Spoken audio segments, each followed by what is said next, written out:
return on investment, and that is our competitive advantage. Secondly, will be our VS films, and these will be movies and TV shows that we'll provide to on-demand streaming. Our goal is to use the money that we get from our VS services to be able to fund and promote our own movies and television so that that can be its own sustainable business as well. Our marketing size. For VS films, at an average value of 60,000 per annum slash household or viewer, our total acquired market is about 22,956, which would translate to about $1.38 billion per year. Our serviceable obtainable market is 1,000 Southern African TV and streaming channels, which would translate to be about $60 million. The VS services, at an average value of $300 per annum per company, our total addressable market is 295 million unlisted and listed companies worldwide. This will translate to about $88.5 billion. Our serviceable obtainable market, which is roughly 300,000 unlisted and listed companies in Zimbabwe, would translate to be about $450 million. On air. We have some early traction for the months that we've been operating. Namely, we've produced a feminist activism TV show with 5 major influencers. Wolf Promotions garnered about 5,000 views in 2 days and gained popularity in Zimbabwe and Zambia, gaining us distribution through 2 major platforms. We've also done photography, social media, and digital marketing campaigns for brands such as Tel1 Center of Learning, First Mutual, NK Digital, Big Sky, the Feed ZW, and Digital Marketing and Social Media Awards. Our business model. In a nutshell, we are a business of selling video advertising to companies as well as selling original content to distributors. Our acquisition costs can be separated into 2 categories. For the distributors, it is about $400 with a lifetime customer value of about $300,000.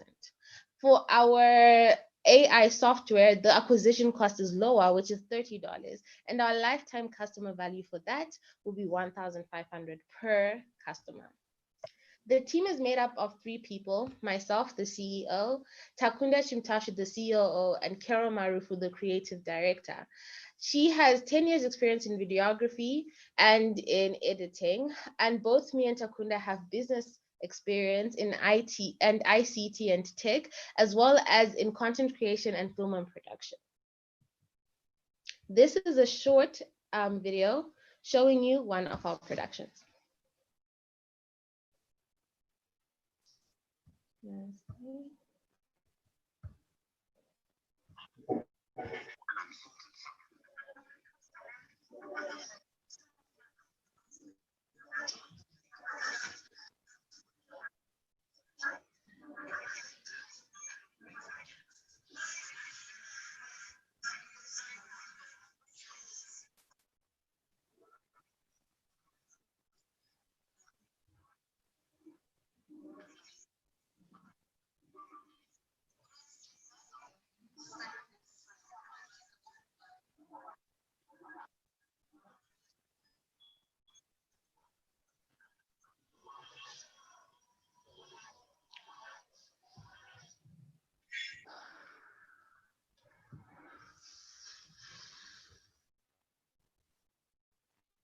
Thank you. I will take questions now.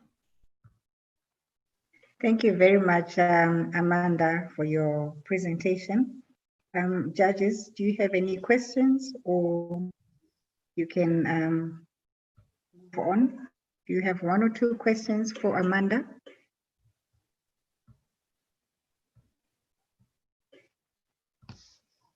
Yes, Martha, if I can just ask Amanda. Amanda, thank you for your presentation.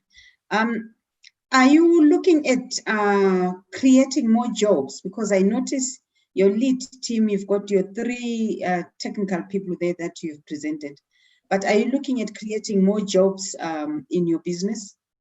Yes, we are definitely. To do, like, for example, No Filter, we had a team that made up of videographers, sound people, editors, and generally people that will be there. This will also include, in a bigger production, as we get bigger, people who do the makeup, the styling, the set design, content creators, digital marketers, and PR people. So definitely through each production, it will create numerous jobs in the art industry. Okay, so will these be coming in as part-time on an as and when basis, or are they like, what would be like, you've got your core team, but what are the other full-time jobs that you're going to create as you start off? We'll actually have, so for the tech end, we'll actually have a team of developers that will be working full-time on that end. And then for film, we'll also have a team of videographers and editors that will be working full-time. So as I mentioned, the tech itself will automate, but this will be using actual stock footage. So the videographers will have to continuously add to it, add to the stock footage that companies will have. In the case of, let's say you are doing an ad about chicken or about cooking, so we'll have that stock footage. So whichever industry you are present in, from hotels to anything, that you will be able to have access to easily on the platform. So we'll have a team that's completely working full time to do that. And then the other projects will also invite newer jobs as of when we're doing each project. Okay, thank you. Thank you very much. Thanks very much, Ms. Pango. Any other judge with a question before we move on? Well done. Very innovative. I just wanted to find out what has been your, maybe I missed it, the network has just flip-flopped a bit for a bit. Yes. What has been your traction like in terms of customer acquisition? So we've been able to do, in the presentation, I mentioned a few companies that we've worked with, namely Tel One Learning Center, NK Digital, Big Sky, First Mutual. So we've been able to do ads and campaigns for those companies. We have also done smaller ads for smaller companies as well. So what we are doing is basically taking that business that we've already developed and then automating it using technology. Because we've seen for many small businesses, they do want to have these marketing campaigns, but then they might not possibly have the money upfront to be able to do it. So we are taking the business that we've already been running and simply then putting it online. So what is your strategy for that small business that wants your services? Our strategy to acquire the customer. Is that the question? I'm saying, what is your strategy to acquire that small, that SME who would benefit from your services? And considering that at this present moment, they are the main actor in the industry. So basically what we're going to do is be using digital marketing. So that's my background. So for example, right now we've already leveraged by doing some Facebook ads, for example. So we are in talks with a number of small businesses, but we will be elevating that by doing more Google ads, Facebook ads, etc., especially in this time where we're still under safety measures and in the coronavirus. So from what we've gathered, many businesses are already trying to operate online. So we're just going to be elevating that and mainly using influencers and influencer marketing through the relationships we've already garnered with people like Amara Brown, Ruveneko, to be able to spread our business widely and be able to spread the awareness.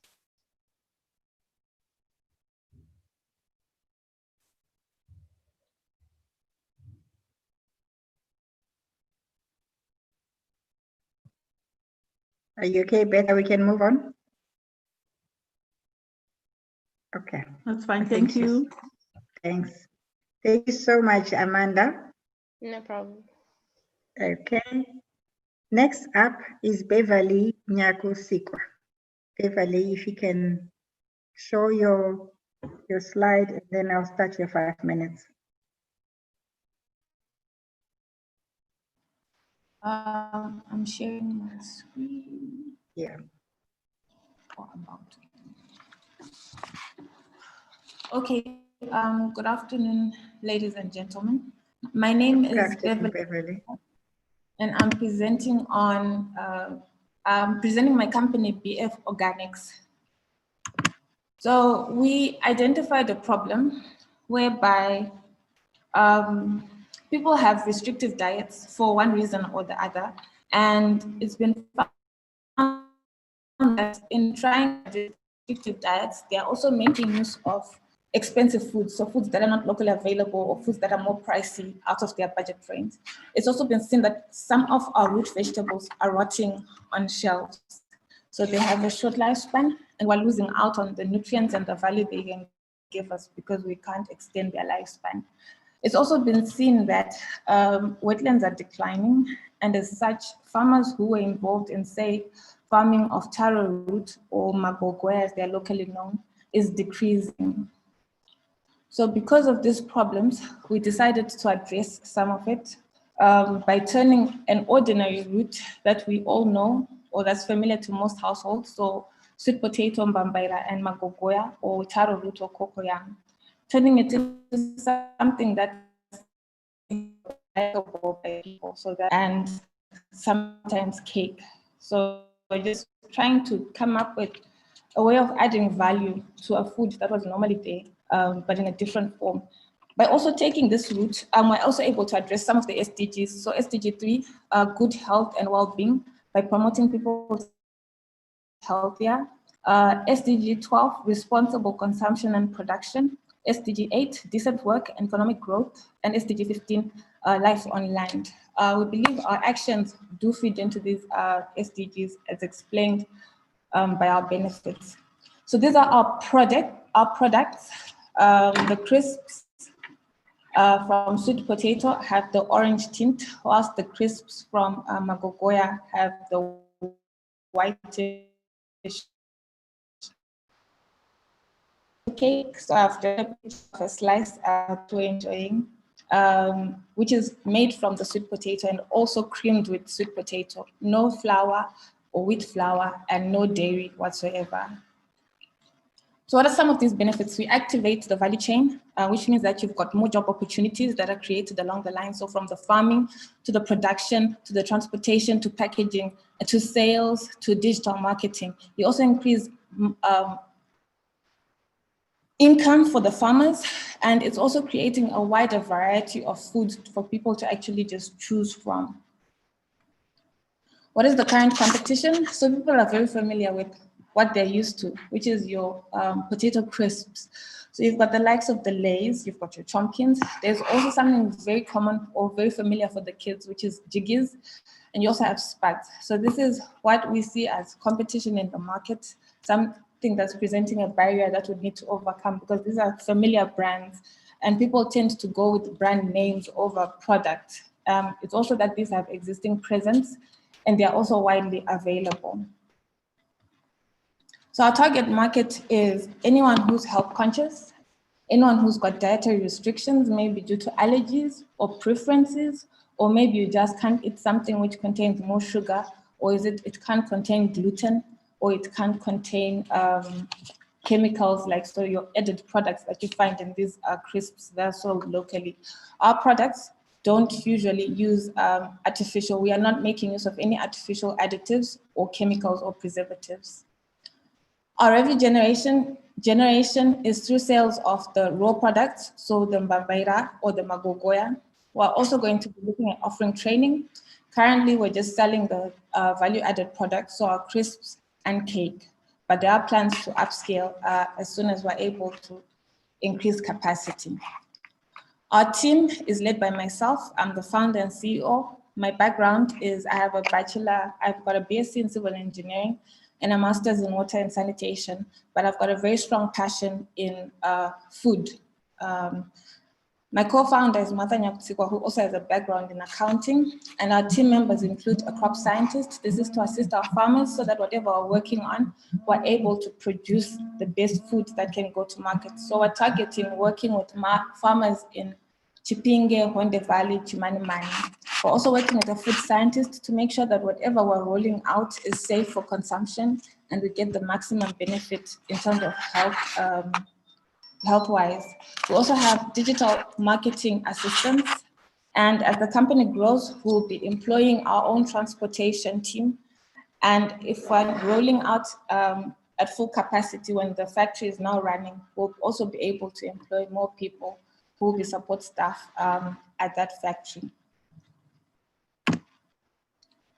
Our promise is to provide nutrient-dense options. So magogoya and sweet potato contain more nutrients that you would find in an ordinary potato. We're also producing products that are natural, organic, and chemical-free.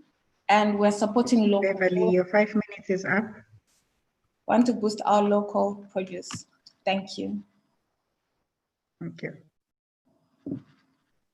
Thank you very much, Beverly. Just on time. Judges, any questions for Beverly quickly?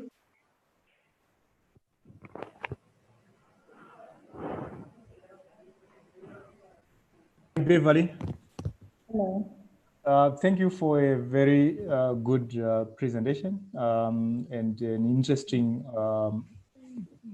idea. But I was wondering whether your product line is not too limited. That's my point question. And who are you partnering with? Because I think you can do this kind of an initiative can actually do well with a well thought out partnership arrangement, because I think you need to ride on some giants of some sort. I think those are my two issues. Okay, thank you. So in terms of limits, we're just starting out production in June 2020. So we started with 2 products, which is the Magogoya crisps. Nice. And we're looking to expand. So we'll be going into more types of crisps, as well as some stuff, and also expanding the range of cakes to go gluten-free, to provide gluten-free cakes. And with regards to partners, it is something we're looking at. This is work in progress. I am not at liberty to discuss it on this particular platform.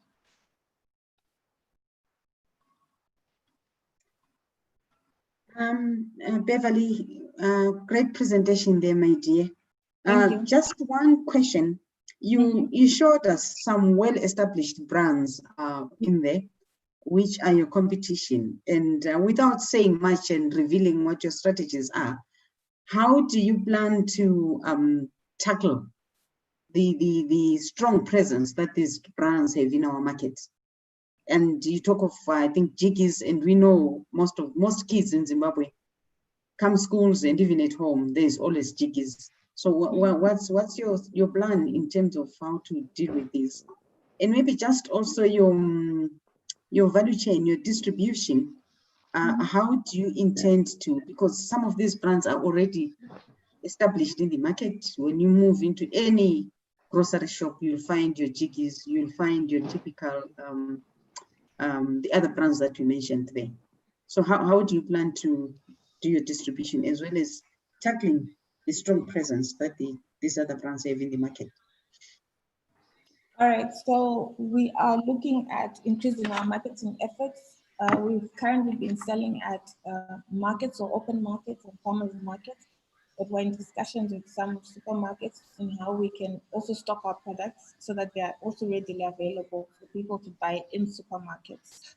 And with regards to the value chain, in terms of distribution, I think it's the same issue that if we can get into the big supermarkets, we'll also be able to increase our presence. This will also be dependent on increasing our production capacity. So as our discussion with partners progress and we're able to then get capital and to increase production, I believe we'll be able to become quite a formidable force, or to at least increase presence and be also considerable in terms of sales. Thank you. Well done, Beverly. I wanted to find out, is your main raw material seasonal? That's my first question. And how do you intend to address that when it's out of season? And then for me, this business is about scale. And unless you're going for a niche, what capacity do you have in terms of considering to supply supermarkets? Are you able to scale to tonnage in terms of the targeted, especially talked about supermarkets? Do you have capacity to produce the tons available, needed? All right, so like I mentioned, we started in June and we're slowly scaling up. So currently we do not have capacity to supply, say, a full chain of supermarkets. This is something we're working on, and we hope to be increasing capacity as we go along. With regards to season, this is very true. These products or the raw materials are seasonal. We have taken some samples for testing to see how long the shelf life is so that we have mass production to make sure stock is available throughout the year. This is why I'm also working with the crop scientists to see how best we can grow these plants and if we can grow them for an even extended time than what's typically or traditionally done without any crop scientists being involved. Sorry, just share with us how you are faring in terms of price versus the competitors you've talked about. I don't know if I missed that. Oh, okay, I hadn't spoken on price. With regards to competitors, because it's a slightly different product, we had also just done some market survey. So based on these products are available, say in South Africa and in other countries. So our price is a little bit comparable to what it's sold at internationally. Locally, I think it's slightly on the higher end than your typical packet of similar size here in Zimbabwe, if it's a potato crisp. So on price, it's still on the higher side. I also attribute this to issues of scale. So because we're still small scale, the production costs are higher, but we're looking to increase capacity, and I believe this will also push our costs down.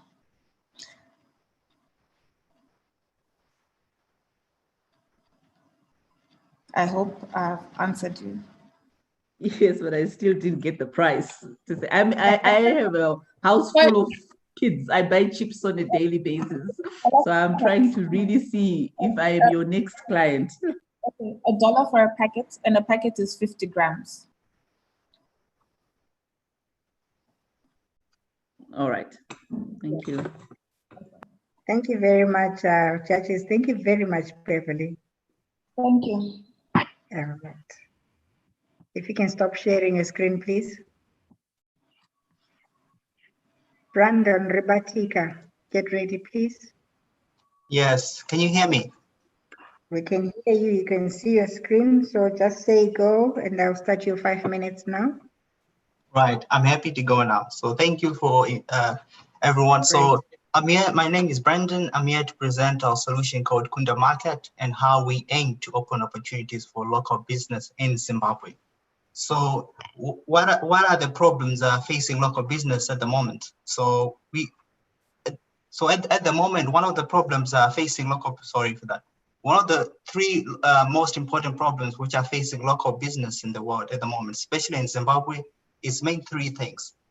Local business in Zimbabwe are closing down at an alarming rate. So over 80% of Zimbabwean businesses are informal businesses. So they contribute over 40% of the GDP. So that's a problem. And secondly, informal businesses lack access to funding and opportunities because usually they're not registered and they're operating informally. And thirdly, access to services and products in Zimbabwe is limited because of the limitations of infrastructure and internet. So basically, local business are shutting down because of this in instances, plus the coronavirus. So what is our solution? What are we proposing? I think our proposing to answer those three problems. So first of all, opening an online platform for local business to sell online easily. So not just to sell, but also give them marketing services. So one of the things we've actually done with them is actually help them to make a logo, to actually help them how to market their businesses. And we deliver for them. So they don't have to deliver the products themselves. We handle that. They don't pay anything. And secondly, the marketplace is an online shop and only the products from local businesses. So most of those businesses, it to be their products on the website and then they can market it. And that's something different in Zimbabwe because no one is offering exclusively local products, authentic local products. And users without internet can also buy through catalogs, which we send. It's a booklet they can buy through, they can just call their number and it's processed online or through WhatsApp for those with limited data. And what is the market validation? What's the evidence that this works? So we've seen with Fresh in a Box, they've actually gone to 150 orders per day in Zimbabwe, and they're still expanding. And also have Classified Swim, which is online classified, which is 500,000 actively monthly visitors. And we talk about the African e-commerce industry.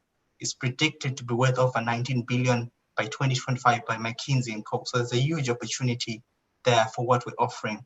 And what has been our traction so far? What has been the results? So we launched in June 2020, and we've had local businesses and counting signed up on our site. So these are some of the local businesses which are selling on that. So obviously, it's the beauty and fashion brands who are selling on that, and they make organic products, Semisinguni products, Precious Essentials. So they've actually come to us and say, look, we've actually increased our sales through selling online. We don't have to worry about the other things such as delivery costs. We just list it and you guys handle that. And this is our results in terms of website views. We've had 6.5K views in 3 months, and 84% of the users have been discovering our content for the first time. So that shows there's a demand for what we're offering. And in terms of the revenue, so we've actually grown our month-on-month growth by 286%. So you can see in the first month, we only made about $25. And so far in this month, we've also made about $152. And the average order is $18, and the customer acquisition cost is $2, which means for every $2 we're spending, we're getting $16 back. And that's a great return. And how do we acquire customers? So we use social media advertising, so Instagram and Facebook. So we've grown our following to 1,302 on both platforms in just under 3 months. We use Google Ads as well, and we have brand ambassadors who actually do reviews for brands regularly. So what is our business model? So specify is clear. We're providing a platform for businesses to sell online and get marketing. And customers who don't have data, as we mentioned in Zimbabwe, there's a big clients customers who don't have internet access. They can buy through WhatsApp or through the catalog, and the commission is only 15%. So we're eliminating the cost of local business to sell online. They don't have to set up their own site, and we only have 15%. So everything is set up for them. And because most of them live from hand to mouth, we work with local couriers to deliver them on the same day, and they get the money exactly on the same day. As soon as the order is confirmed, the money is deposited. And what is our competitive advantage? What makes us different? I think it's 3 things. The partnership we're fostering with these local businesses makes us more reliable and trustworthy with these businesses. We're able to leverage and offer them services. And we talk about first move advantage. We're the first business in Zimbabwe offering exclusively local products on the website. And we also have complementary services. We're not just offering them a place to sell. They can see how their store is performing and actually make changes as they go along. And I'll just rush through the press now. So this is what the local newspaper have said about us, and to show that we're offering something which is value. This is the user review.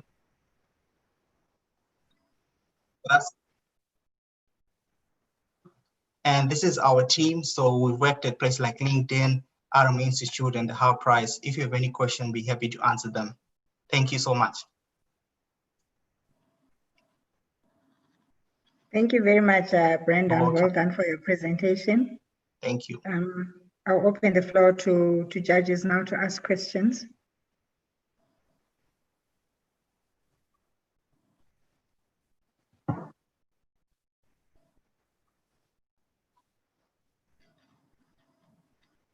Brendan. Yes.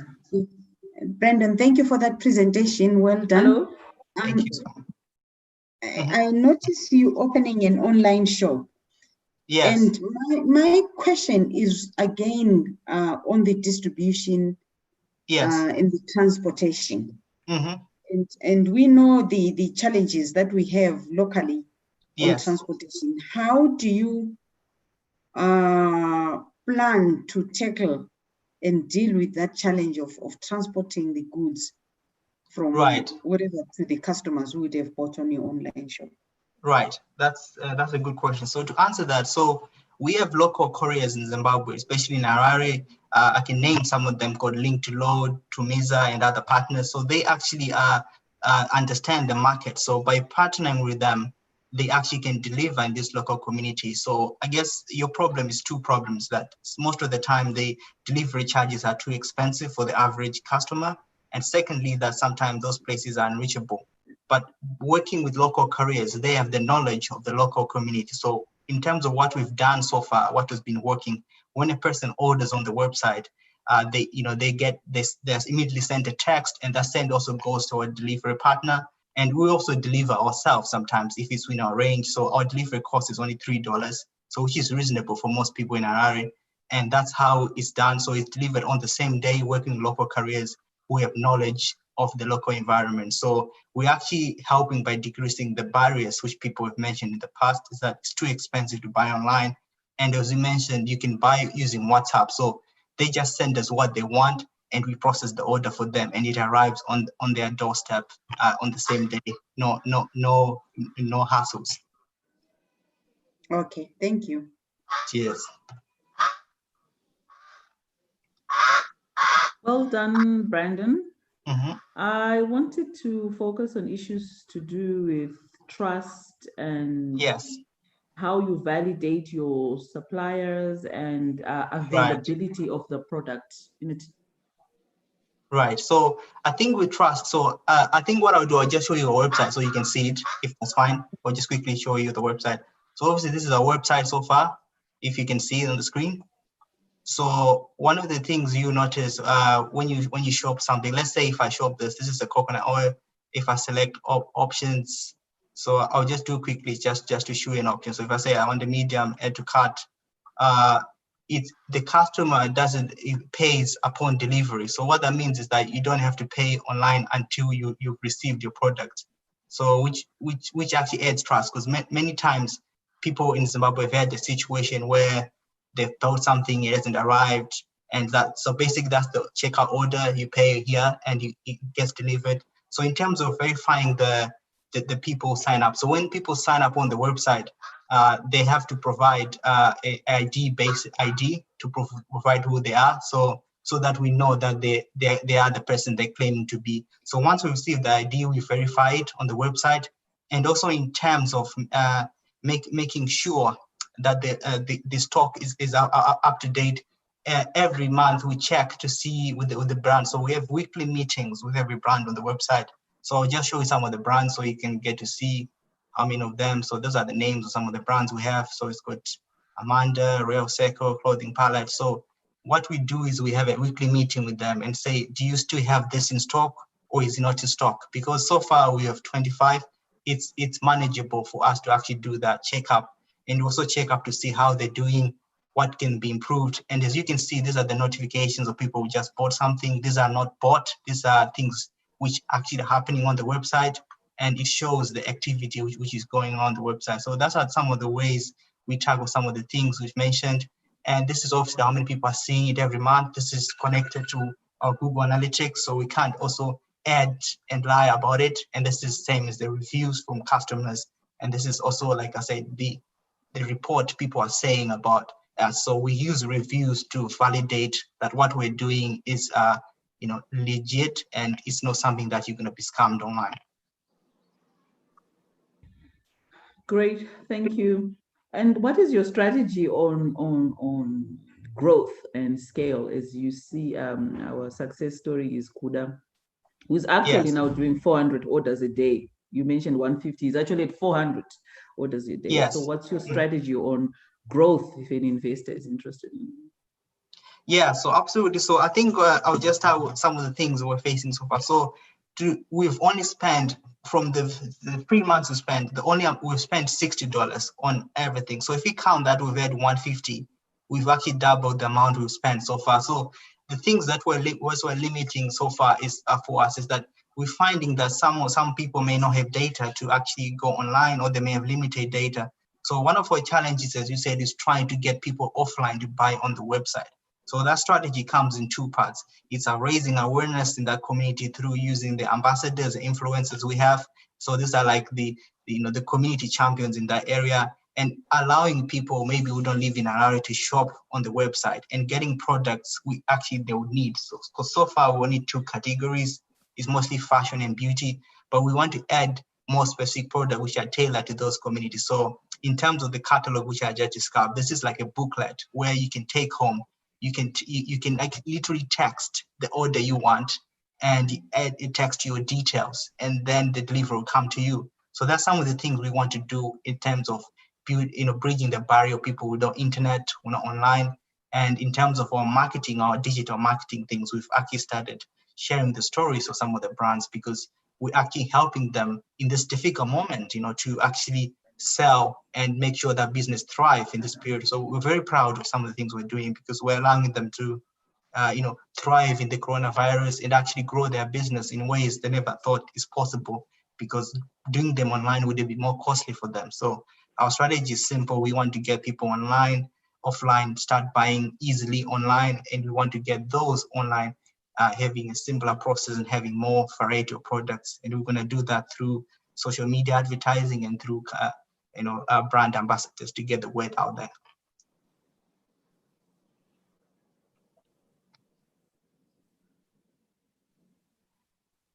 Hi, I think Okay, that's Judges, do you still have a question for Brandon, or we move on to the next one? Okay, I think we'll move on to the next one. Thank you so much. You're welcome, Brandon. Well done. Cheers. I've stopped sharing. Emmanuel Shumbambiri, are you ready? Oh, yes, I'm ready. Okay, before Emmanuel comes in, has Bridget and Diana signed in? No. Okay, Emmanuel, go ahead and show your screen, then you get we start your 5 minutes. That's all right. I'll try to, my laptop, we lost, what do you call it, the power. So yeah, I'll try to use, I'll try to use I'm using my mobile phone now. So I was trying to upload but it's becoming difficult. Anyway, right. My name is Emmanuel Shumbambiri. 5 minutes starts now. That's all right. My name is Emmanuel Shumbambiri, and I'm the director for Shenandoah Car Rentals. Shenandoah Car Rentals, we provide transport for people, and our main thrust is Shenandoah is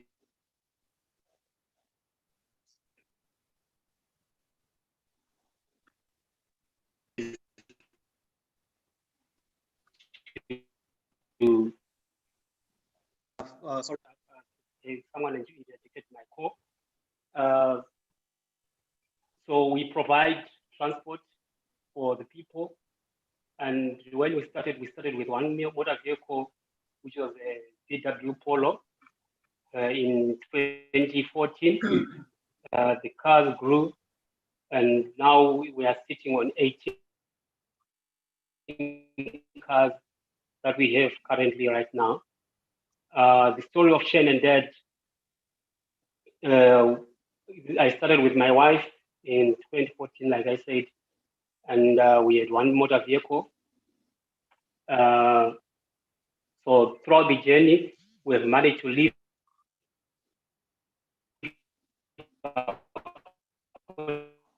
into our brand. Sorry. Hello, can you hear me?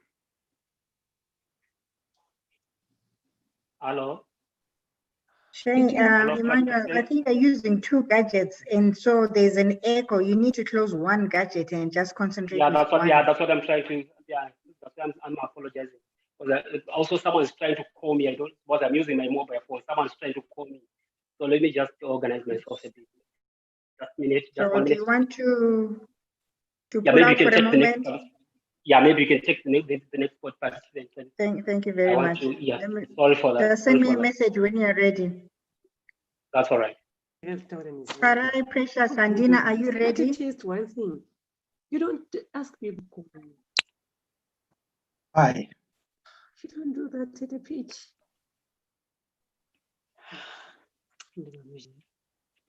Farai, Precious, Andina, are you ready? Yes, I am ready. Let me just get Sorry, it. let's check out Shane's thing. Share screen. Okay, go ahead and share your slide, please, and I'll start your 5 minutes. Okay, is it sharing now? Not yet. Let me share again. Oh yeah. Yes.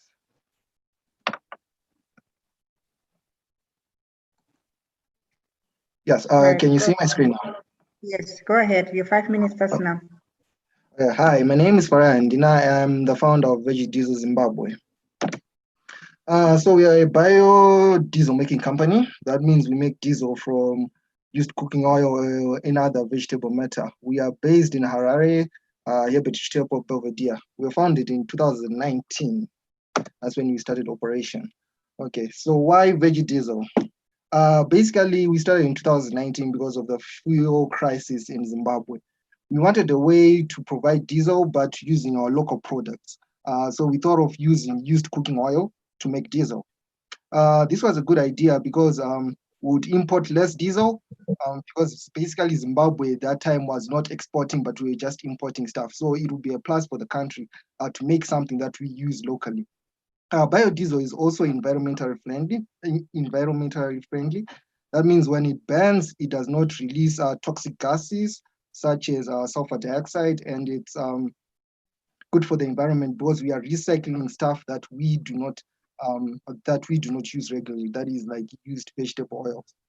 It is cheaper than regular diesel, considering like the amount of taxes which the government puts on diesel when importing. So the end user will actually end up paying less for biodiesel per liter than regular diesel, which is imported. And it works just as good as regular diesel. So the process that we use to make our diesel is we first collect the used cooking oil. This might be from our local restaurants, or simply right now we are actually trying to import from South Africa, which is actually cheaper because they sell their used cooking oil at $300 US, 300 US dollars for 1,000 liters. After collecting the oil, we filter it to remove the food bits in it, and then we heat it up just to make it less viscous. We then titrate it, add sodium hydroxide, then mix it up, make the mixture settle for about 2 hours, and then we separate the unwashed biodiesel and the glycerol. The glycerol can be used to make soaps, but that's a future process that we plan to embark in after we have successfully deployed the biodiesel project. After obtaining the unwashed biodiesel, we then wash it and then dry it up. Then we can simply use it in our cars. Yeah. So for our process, we'll be using the springboard machinery, USA, which is capable of processing 1,000 liters of biodiesel a day. We have actually gotten in contact with the supplier, and they're willing to give us a discount since we are in a developing country. So for our projections, given a starting capital of 60,000 US dollars, within the first year, just estimating selling our product at $1 US per liter, would have a net profit of 101,000, and then it will substantially grow up each successful year because we'll get more efficient with our processes and we'll actually buy more machinery and design our own machines as well. For our team, we've got myself, who is the CEO for Andina, and then we've got a petroleum engineer, Tafadzwa Gara, at the bottom here, who studied in Russia. We've got our marketing specialist, who has a great connection with the petroleum industry, Tende Andina, and we've got our business analyst, who will come up with strategies of deploying our product to our neighboring countries, South Africa, Zambia, Botswana, and Malawi. Tinasha Andina, who studied at Princeton University, and our CFO, who is the CEO of Cash Connect, Crispin Andina. With this product, we actually plan to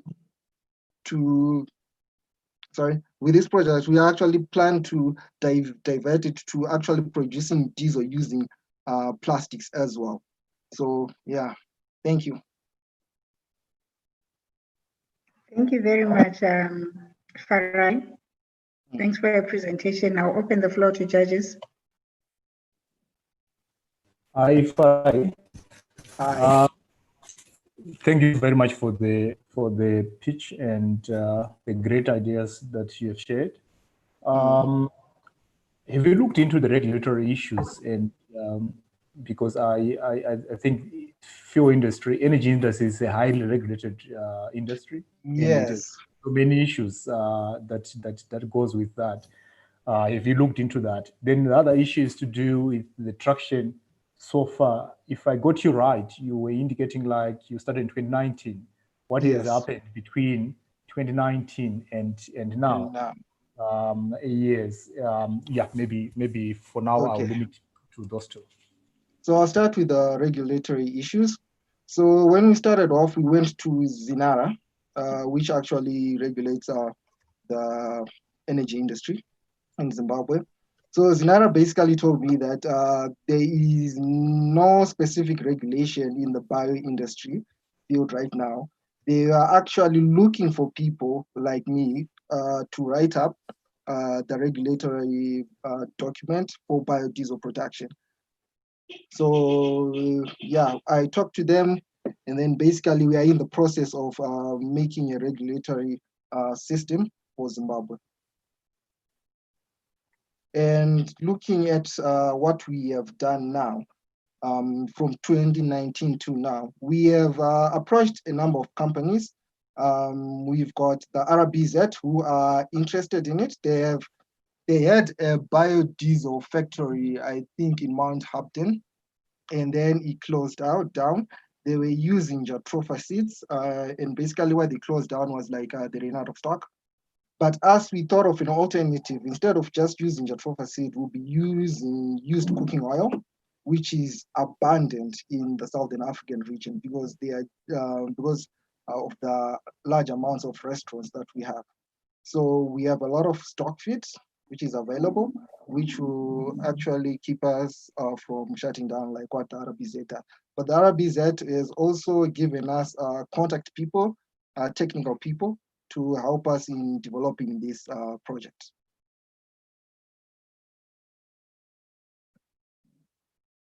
Okay, Farai.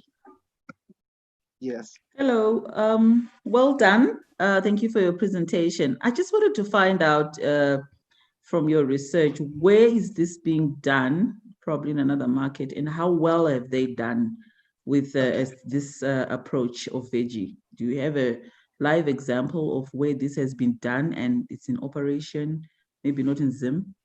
Yes, I've got 3 examples. One in Zambia, one in South Africa, one in Botswana. So I'll start off with the Zambian one. I'm forgetting the name, but like the Zambian one, the founder was an electrical aeronautical engineer. He studied in Britain. And so when he came back, he founded the company in 2009. So he started off in his background, and after 2 years, he was producing 30,000 liters a day. And now he is, I think, the energy minister of renewable resources in Zambia. So yeah, he's doing quite well. The other one is in South Africa. It's Mateo Biodiesel, if I'm not mistaken. They are actually into producing biodiesel and developing machines for biodiesel. In Botswana, we have got Botswana Biofuels, which are actually doing well. I think they were the few businesses which were not affected by the COVID. And yeah, they're still doing well. Farai, thank you so much for your presentation. I just have one question on the product itself.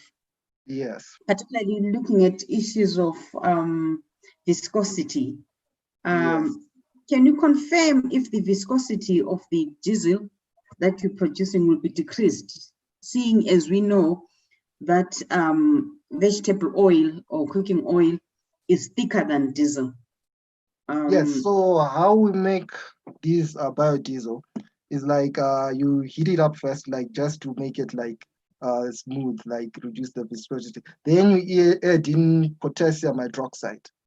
So there's a reaction which occurs, which breaks down the esters in it to make it lighter and less thicker than cooking oil. So just making it the right viscosity that the engines take. There was a recent study from the USA, which actually looked into the performance of biodiesel compared to regular diesel and whether it will harm the engine or not. And they actually did conclude that biodiesel might be better than regular diesel, because originally the diesel engine was invented to run on petrol, on vegetable oils. Thank you. All right.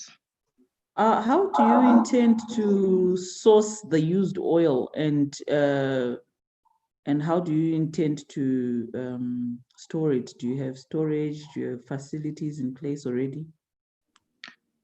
The used oil, cooking oil, it is from local restaurants, but at the moment, Zimbabwe's restaurants are not operating at full capacity.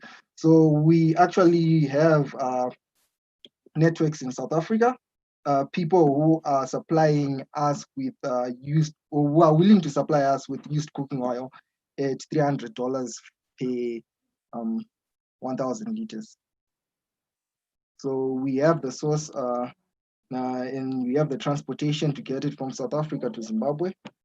And yeah, the facilities to store it will be storing the oil on site. So these will be like steel tanks preferably, but we can use plastic tanks. But yeah, we'd have to buy the steel tanks.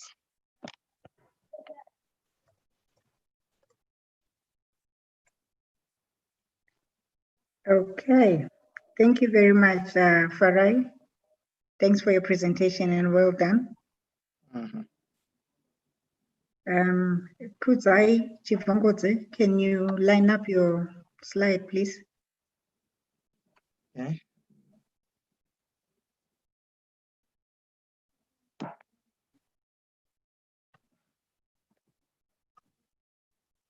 Kudzai Chivongodze, please, can you line up?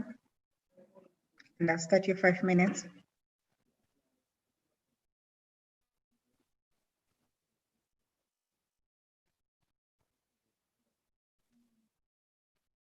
Is it you, Kudzai, who's sharing his Aradube?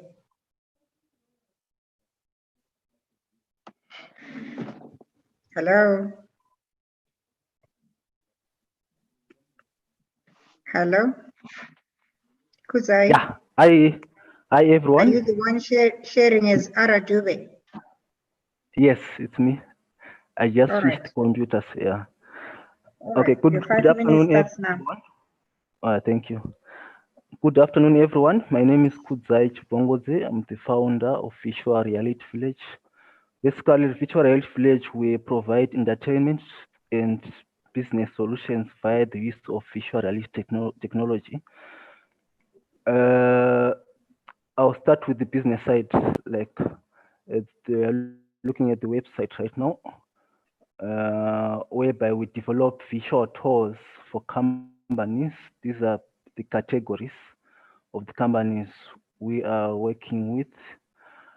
So let me just try to open one of them so that we get an understanding of what will be happening.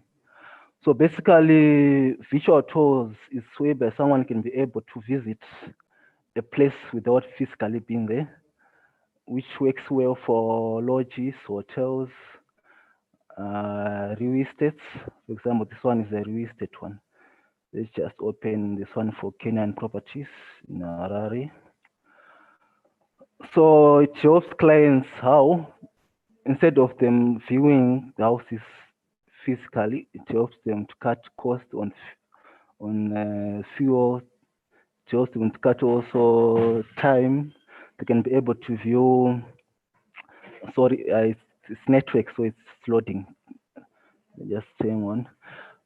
So someone can be able now to visit at least maybe 100 houses a day. Then they can be able to see, to shortlist which houses they want to buy, for example.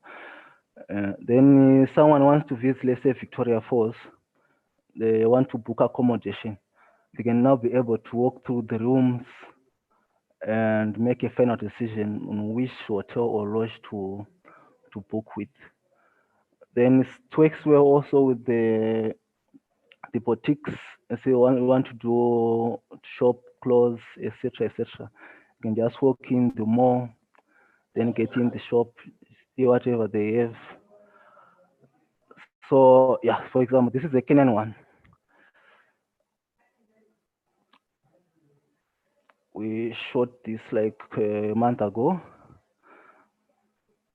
So now I'm gonna be able to rotate a picture, like a photo like this, and see the house. We can even check the floors, the roofings, then move on. So we use this, we call this the hotspots. Use them to click to go to the next room. Apologies, my network is a bit slow.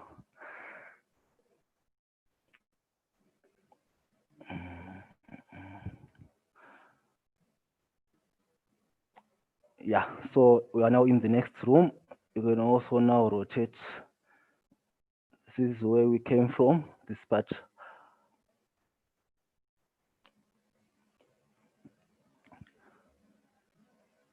Yeah, so in terms of traction, we've been getting quite a number of positive response from especially the real estates, and then the museums. We are going to be shooting a museum very soon, the Joshua Ngomo Museum in Bulawayo. Then we're also getting response from schools. We're going to be shooting another school, John Talak in Bulawayo next week. So we're getting quite a positive response there.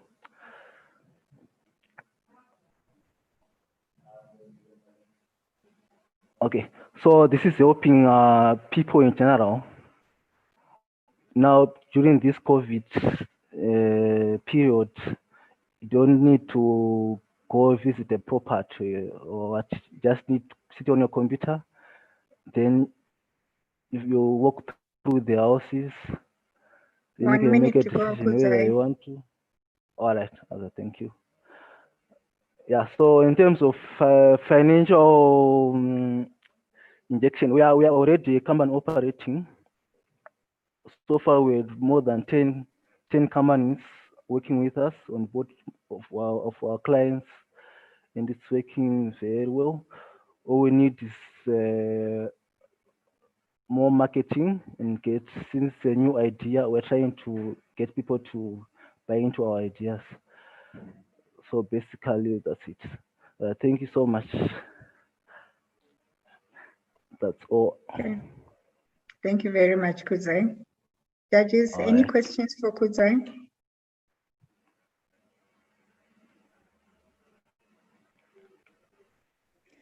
Thank you, Kudzai. I like this. How much do you charge for this service? All right. For each click you make is $10, $10 US. So, for example, a house with 10 rooms, something like $100.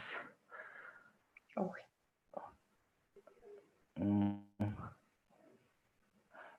So usually, for example, for real estate, they'll be selling their house to 700,000 or 150,000. So for them, $100 is not really much considering the value which we are giving to them.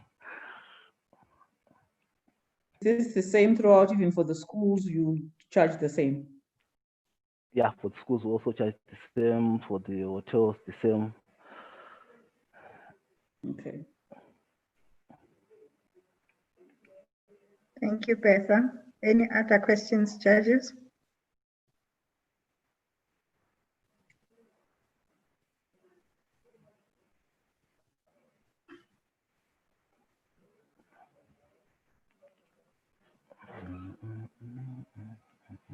Any questions from the judges, or we move on?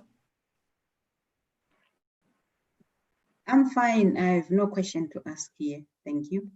Thank you very much. Me Tami? as well. Me as well. We can proceed.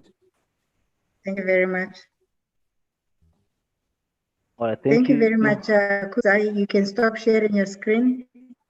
Marvelous. All right. Be ready to load up your slides, please. Am I audible? You are audible, but I'm not seeing your screen yet. Okay. Share your screen, please. Someone was still sharing, so. It's okay. You can share your screen now. Okay.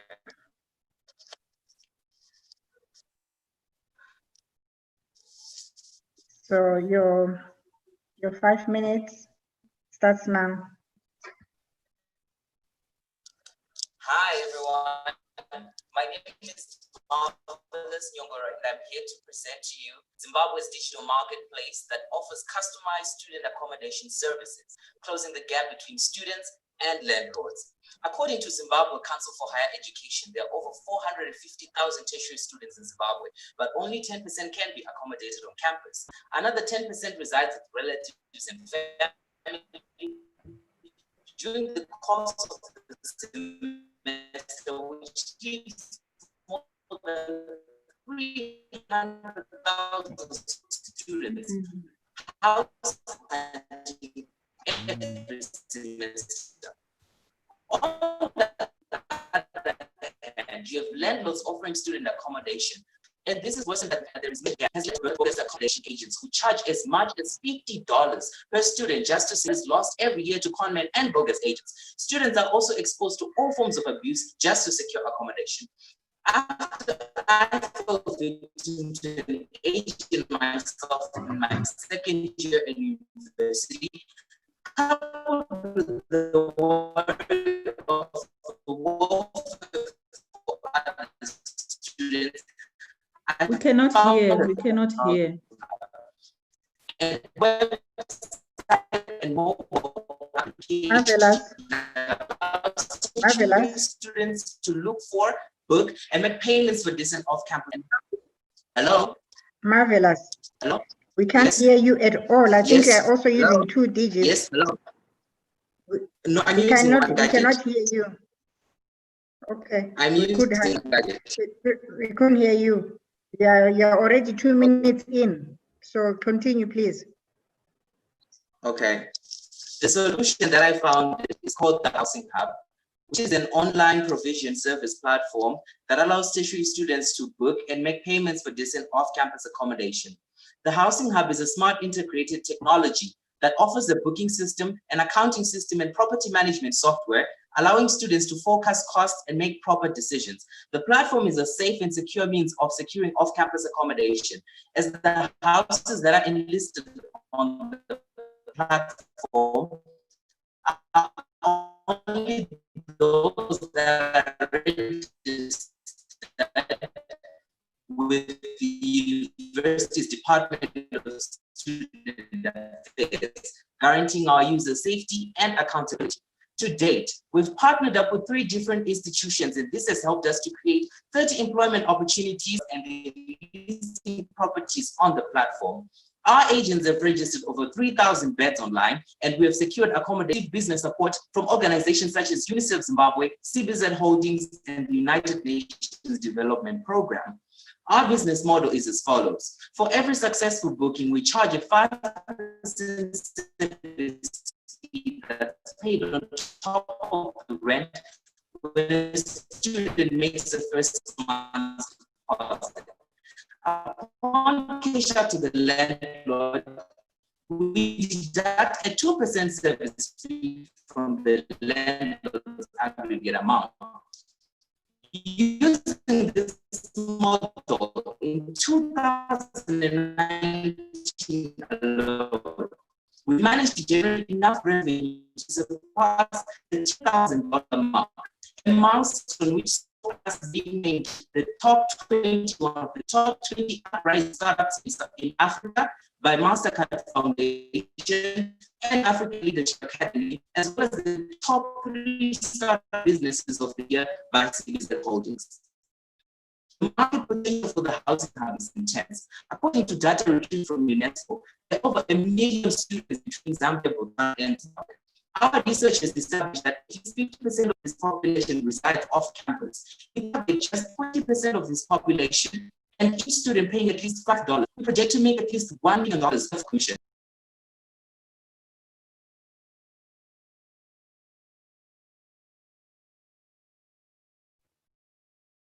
Yeah, I think he had a challenge there. And in any case, your time was up, Marvelous. If judges can heard anything or saw anything, do you have questions for Marvelous?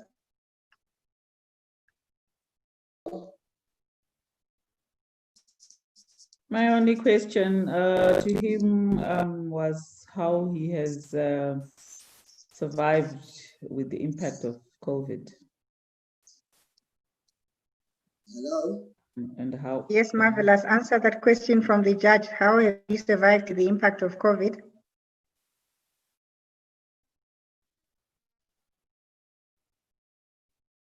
Marvelous.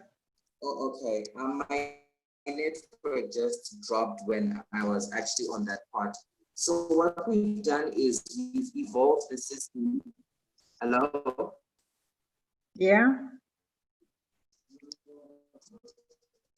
Hello? A judge had asked how you have survived the impact of COVID. Your time was up already, so Hello? you don't need to present anymore. I was actually on that part when my network dropped. I'm not too sure what's going on. What we've done is we've evolved the house now.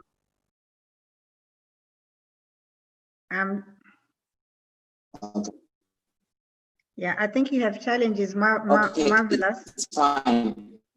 So what we've done is we've evolved the platform to be an ecosystem of student-centered services, accommodation just being. So we've now included other services that students can. Hello?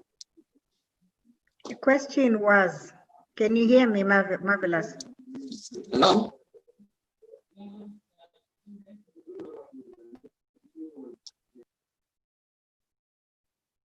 Yeah, I think Marvelous is having challenges. We'll move on to the next applicant. Masimba Mafura, can you line up your presentation, please?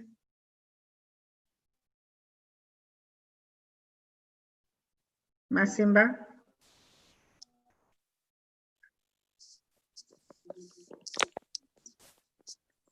Masimba Mafura. Yes, it's going to be done by me, Eugene. So you are standing in as Masimba Mafura. Yes, ma'am, I am. Is this Positive Africa? Okay, right. Yes, positive. What happened to Masimba when it's you, Eugene? I don't know. I think his network is not working that much, so I had to step in for him. All right. Okay, line up your slides and your 5 minutes starts now. Good afternoon, everyone. My name is Eugene, and I'm the Chief Marketing Officer for Positive Africa. I'm very happy to step outside the box with you today and give you a new perspective. Positive Africa is a platform that markets Africa through revealing a positive image, contrary to media perceptions. Our business is driven by the need to counter negative images about Africa, which is limiting its tourist potential. Every continent has its struggles. However, Africa is perpetually misrepresented in the media, causing people to think the jungle or house is made of mud. This significantly diminishes Africa as a tourist attraction. As you can see, the growth in tourism in Africa was predicted in 2013 that the industry will have $8 billion by the year 2020. But obviously, because of the COVID hit, the numbers, they got a bit low. So this is where we come in. We want people to know places like the Chinoi Caves in Zimbabwe, Kayamawa in Malawi, Drakensberg in South Africa, just to name a few. So what we've done is we've created a platform that promotes Africa with a clear focus on improving tourism. Yes. So how did we do this? By changing the way people see Africa, including Africans themselves. As you can see, we have put up great images of Zimbabwe, Tanzania, and great resorts in Africa. We believe that we can change their perspective, and by changing their perspective, we can change their experience. Africa is a brand itself, which offers a great experience with food, art, and culture. And a better way to let people know about Africa is through us. Our platform will have resorts, African food, art, and clothing, as well as historical monuments, which tell a story about the many countries in Africa. The aim is to use these things to shift the focus from Africa's woes to what Africa does well. We take pride in not prioritizing profit.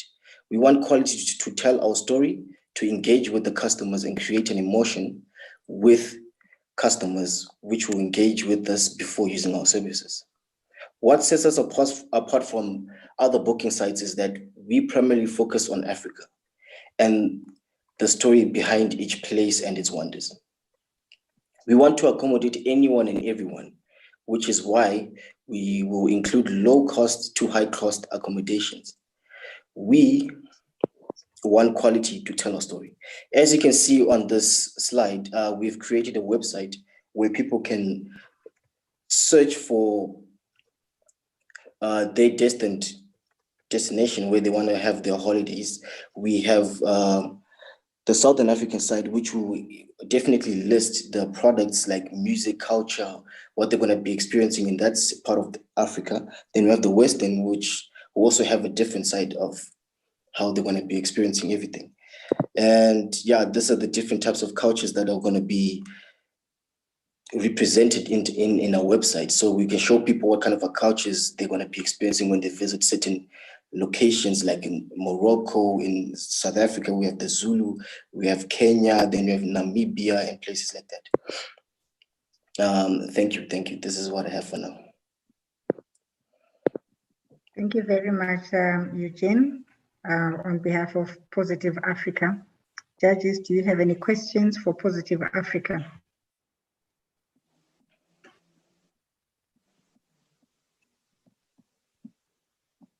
Afternoon, thank you. I think very important message, but I didn't understand where the money is. Where are we making money? How are we sustaining? What's the business model of this project?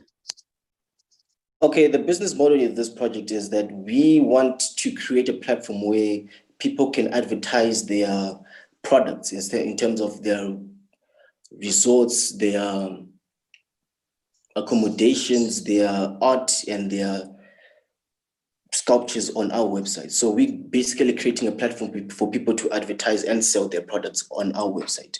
So we also, it's sort of like Amazon, where people can search for a different type of artifact or a place, and they can find it on our website in Africa. And we'll have a list of where, like a list of the prices of where people can book, so that we can cater for everyone.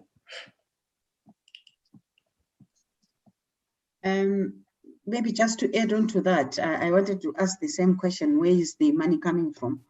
So currently, is your platform up and running? And yes. What would make me, as somebody who has an asset, come and advertise it on your platform? What draws me to your platform?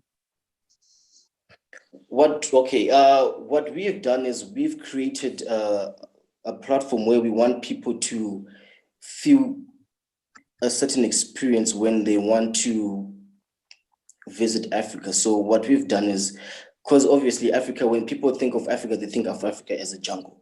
So we want to inform people that we have tourism services in Africa that are cheaper and it accommodates everyone. We want people to know that our platform is there to cater for everyone, and we want people to have a safer environment and feel happy and have a great experience on our platform. So what we've done is we've created a platform that helps people find certain types of artifacts. I'm going to say artifacts, or basically places. It's a tourism.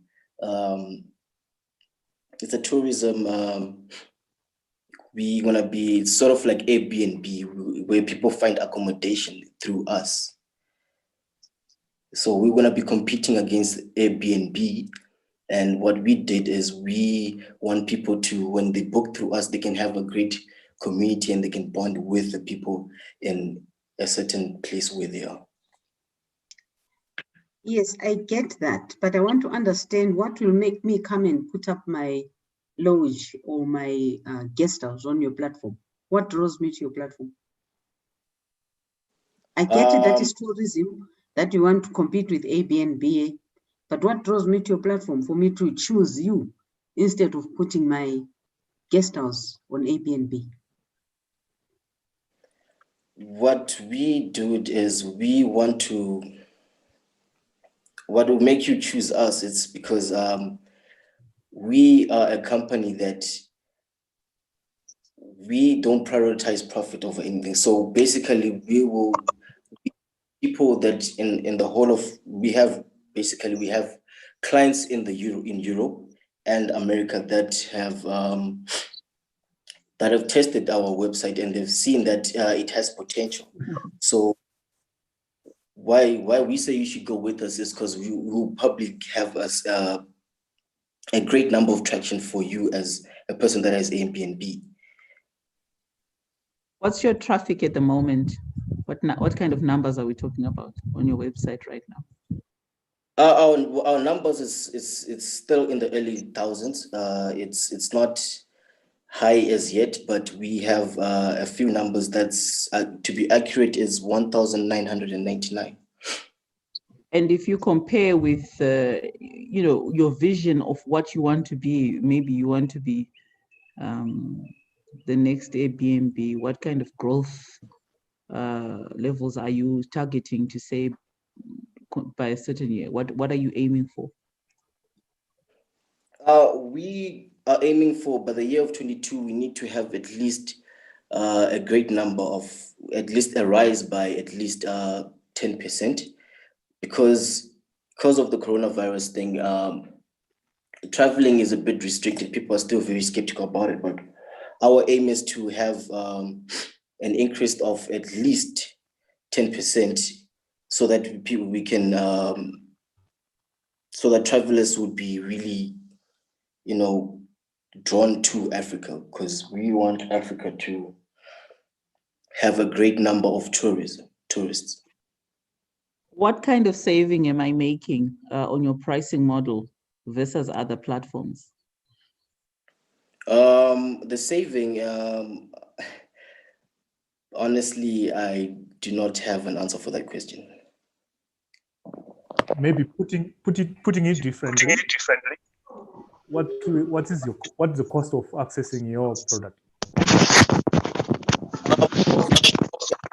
Our website we do not charge for people accessing our products. We only charge commission when people book for a resort on our website. So we will probably add a small 10% or less for each booking.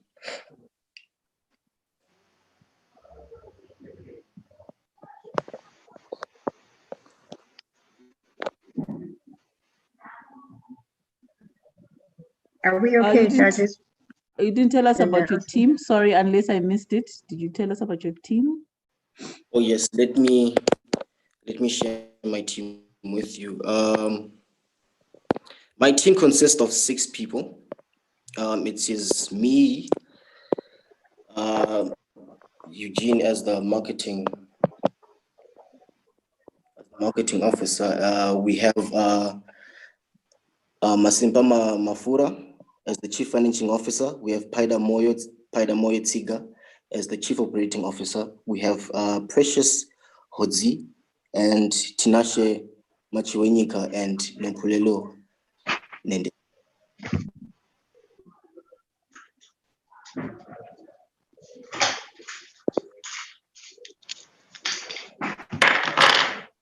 Am I audible? Thank you very much, Eugene. Thanks very much for your presentation. Judges, are you okay? We should move on. It's fine, thank you. Thank you very much. Right, if I can have your attention, please. The following 5 people be ready, be online, starting in a few minutes with Lord Pato. After Lord Lakson Chitoro, Mufaro Gambiza, Nenyasha, and Nigel, so that we don't waste time. So Lord Pato, if you can share your screen, and then I'll start your 5 minutes. After Lord Pato is Lakson Chitoro. After Lakson is Nenyasha Mutanda Zuru.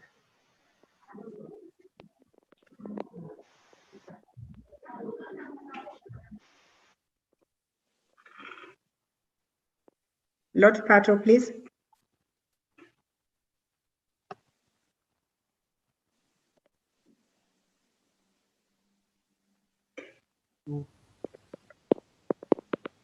Is it not there? My name is Lord Pato, and I'm the Executive Chairman of Africa Growth Renaissance. Our product is a service. We share economic advisory services with value with this particular aiming at government institutions, NGOs, as well as business. Our four major pillars are business advisory services, economic advisory services, financial advisory services, as well as climate change and tourism advisory services. So what we're trying to provide is to provide a solution which reduces the problem of information asymmetry. Its formulation. We see that such cases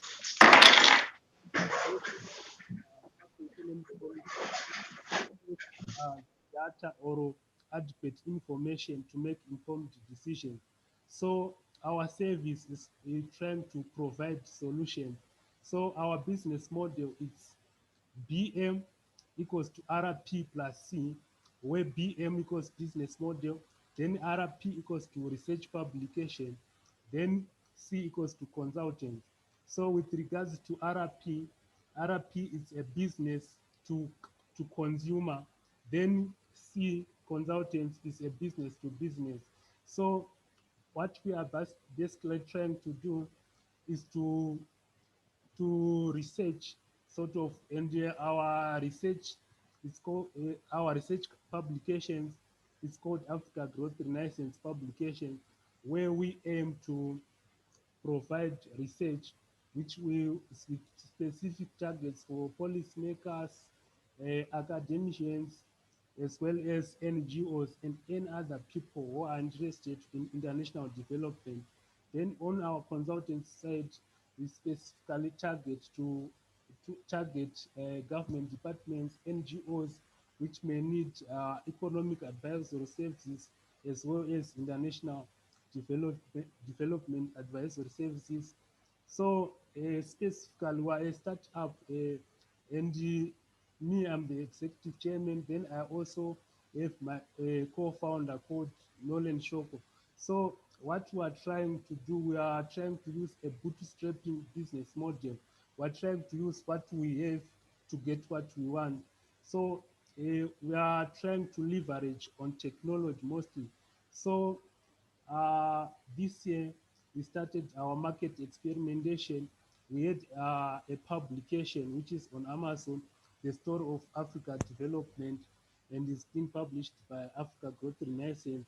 So far on our Facebook, we've got 150 followers, and from our publication, so far we only managed to sell 5 copies. Then on LinkedIn, we have about 77 followers. Then on our website, www.ajrr.info, we also have got more than 5,000 viewers, which are frequently visiting our website.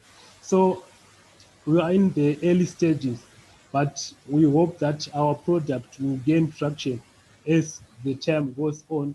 Why we believe so? One,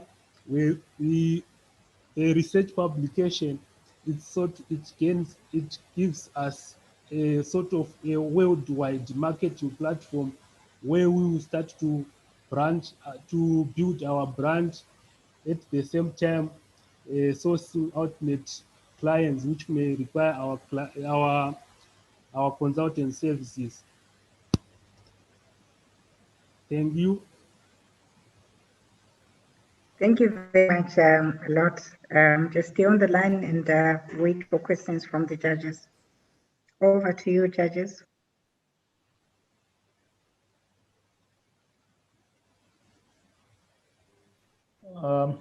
Maybe if the number side of your business model, again, I think maybe if you can clarify if I've missed it in terms of how do you expect to make the money, and have you looked into the projections going forward on the money side of things? Okay, let's start with we as a business, we believe in the power of technology to reach the global stage. So let's start with social media with the specific regards to Facebook. On Facebook, so far we've got 150 followers on Africa Growth Renaissance Facebook page. To us, it means a lot. Why? Because we've been pushing organically. But starting this year, we want to gain traction by pushing also by boosting our posts, so that we're gonna get more influence as well as potential leads, which can lead to generation of some purchases on our publication as we grow. Then on LinkedIn, we have been also pushing organically, but we also want to push to boost so that we can also reach more clients at the same time gaining leads. Then on the website address, of course, we've got potential clients from all over the world, from UK, America, Africa. So what we are specifically doing is to try to convince the international community, for example, investors, maybe who want to come in Africa, but they don't have the necessary adequate information about the business climate in Africa, the challenges, the policy frameworks. So we are trying to bridge that gap, because Africa, as compared to any other continent, which has remained lagged behind in terms of information accessibility. So we're trying to make that information available to potential corporates, investors, and other interested business people who are eyeing Africa.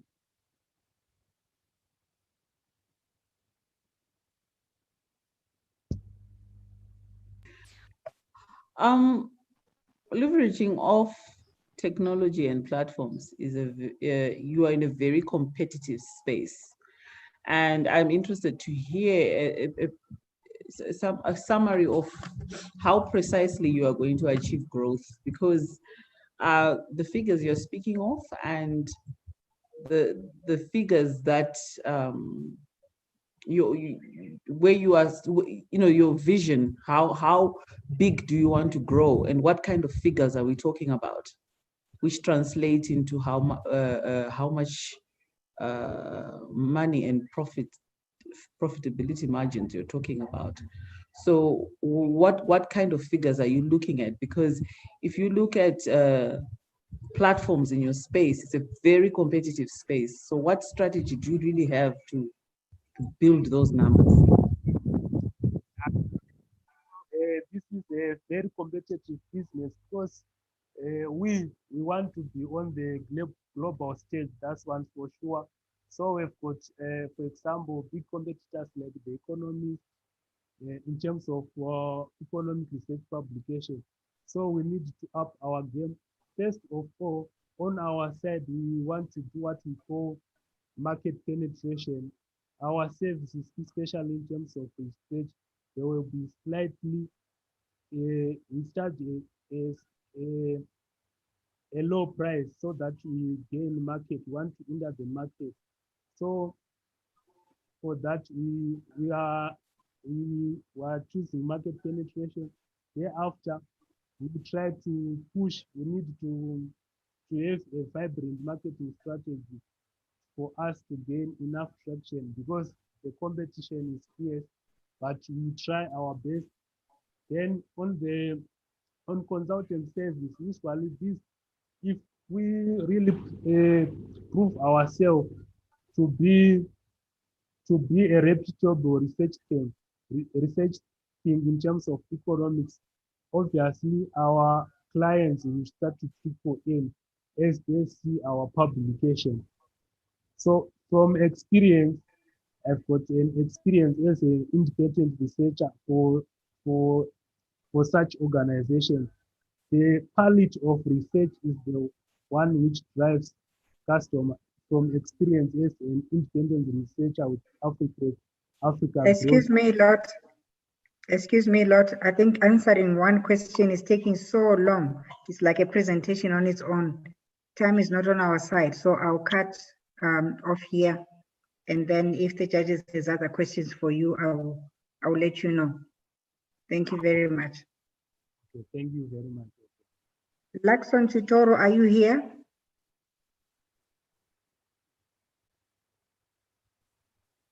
If you can stop sharing your screen, please, Lot. Okay. Lakson Chitoro, Mufaro Gambiza. Line up your slides, please. Mufaro Gambiza. Okay. Nigel Ndlela, are you there?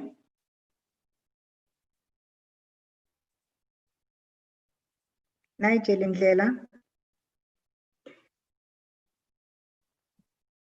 I can see Nigel Ndlela, but he's got to unmute himself.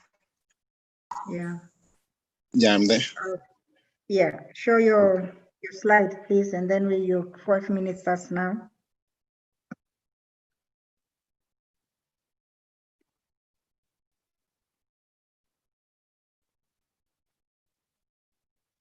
Nigel.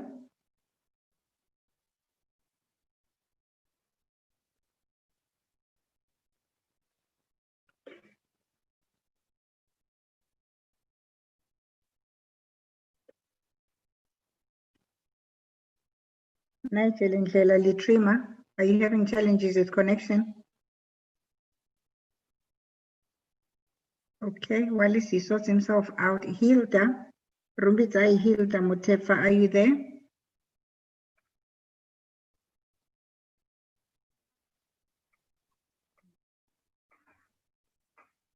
All these people are online. Please unmute yourselves and listen in.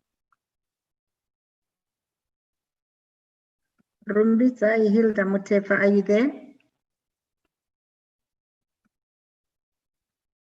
Okay, Rutendo Koneso.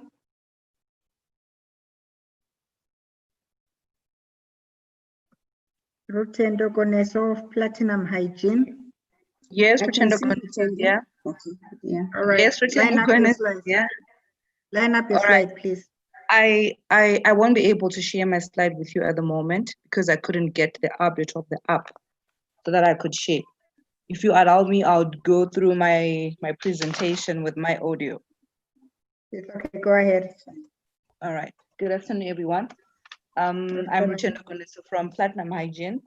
I'm the founder and CEO. We have been operating for the past 5 years in Zimbabwe.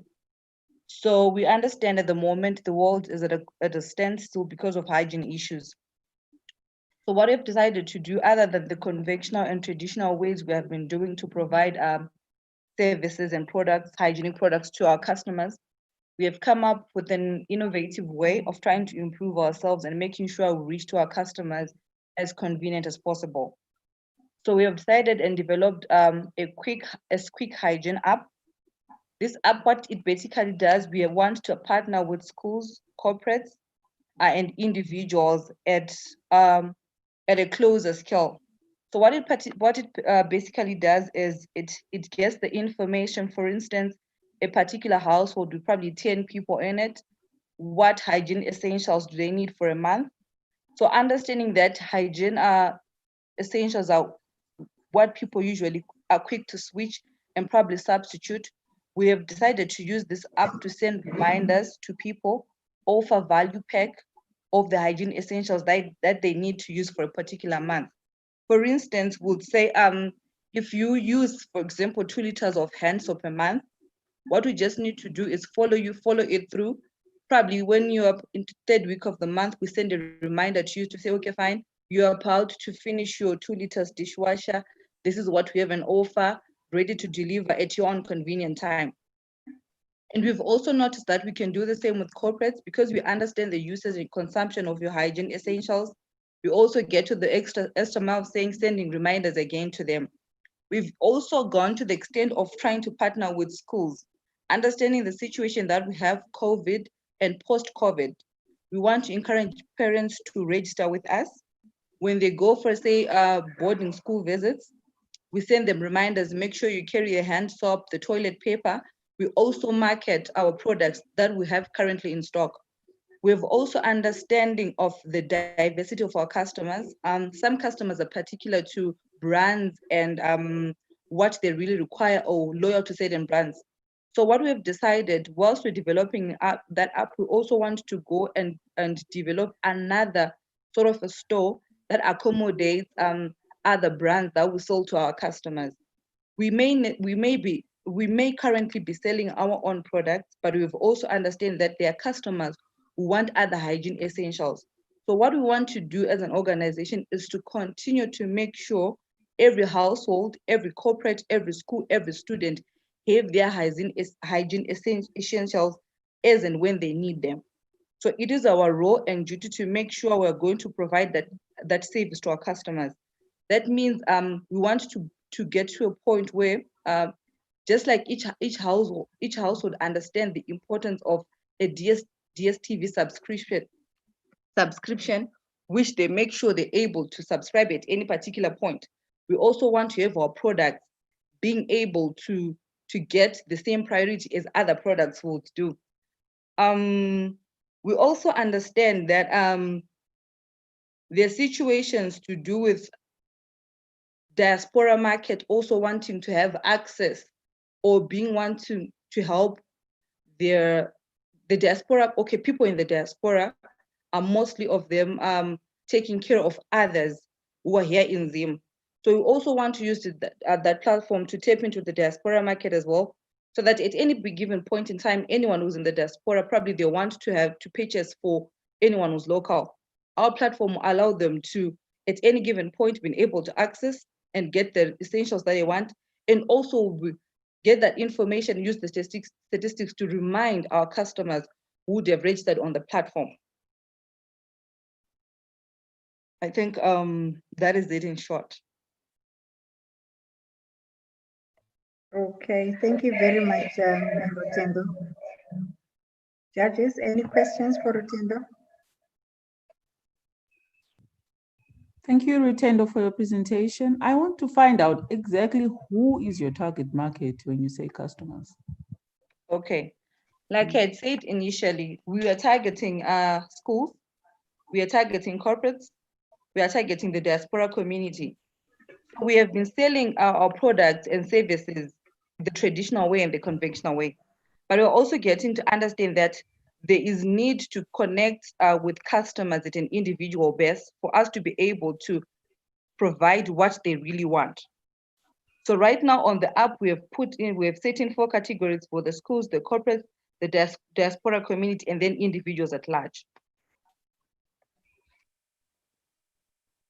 I think it's about, when you talk about basically your app is collecting information, I think they need to be a custodian of the information. And I'm just thinking, if you look at the home scenario, the custodian of knowing what is now missing in the home in terms of detergents is most likely the mother of the house or the maid. And how, what have you done to make sure that your platform is very user-friendly? Because in statistics, research shows that those 2 people are least tech or mobile, tech-friendly people, are the least tech-friendly people. I myself, I order from Kuda, fresh in a box, nearly every 2 weeks. But trust me, I don't do it. My husband does it for me because I get frustrated with going through platforms. So what have you specifically done with your platform to make sure it's user-friendly?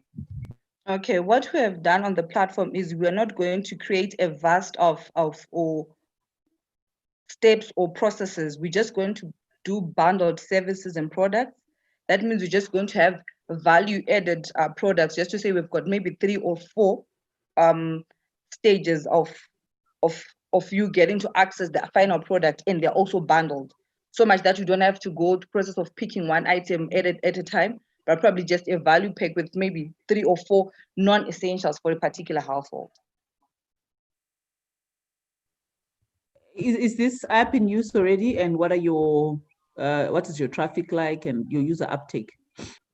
Okay, for right now, the app is still at this development stage, but for the trials that we've done, we have seen that the corporates, they're responding quite well. And I think just for the trial run we did for about 3 weeks, we managed to connect with about 18 corporates that we have been able to connect with and correspond regarding their essentials and supplies. That's why I couldn't able to bring it on, because it's not ready for public use.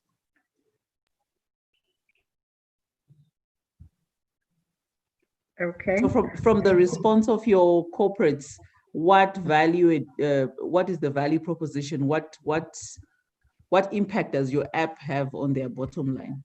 Because for a corporate, a service like that, the most important thing is what impact does it have on the bottom line? How has it improved their efficiency in handling that area? Okay.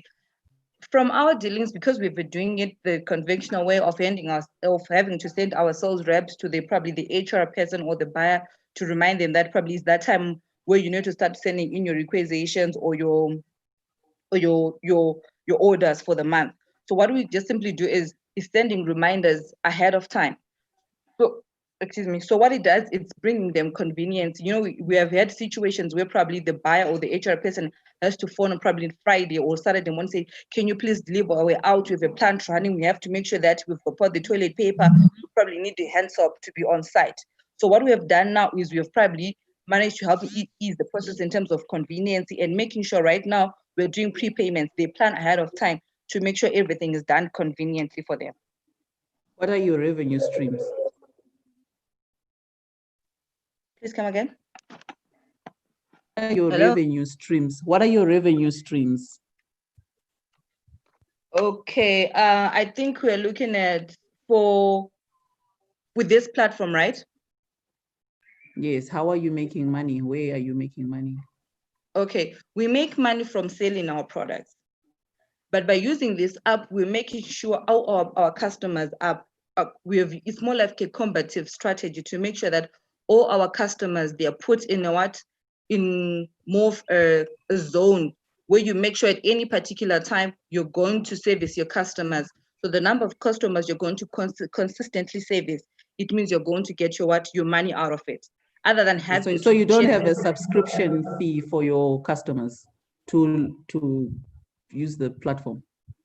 No, you don't have to subscribe, but you don't have to subscribe. The sales we get from the customer is what we make money out of. Though that should be that should be considered as well. Yeah, because right, thank you. Okay. Are we okay now? Yeah, we're okay. Thank you very much. Thanks very much, Rotendo.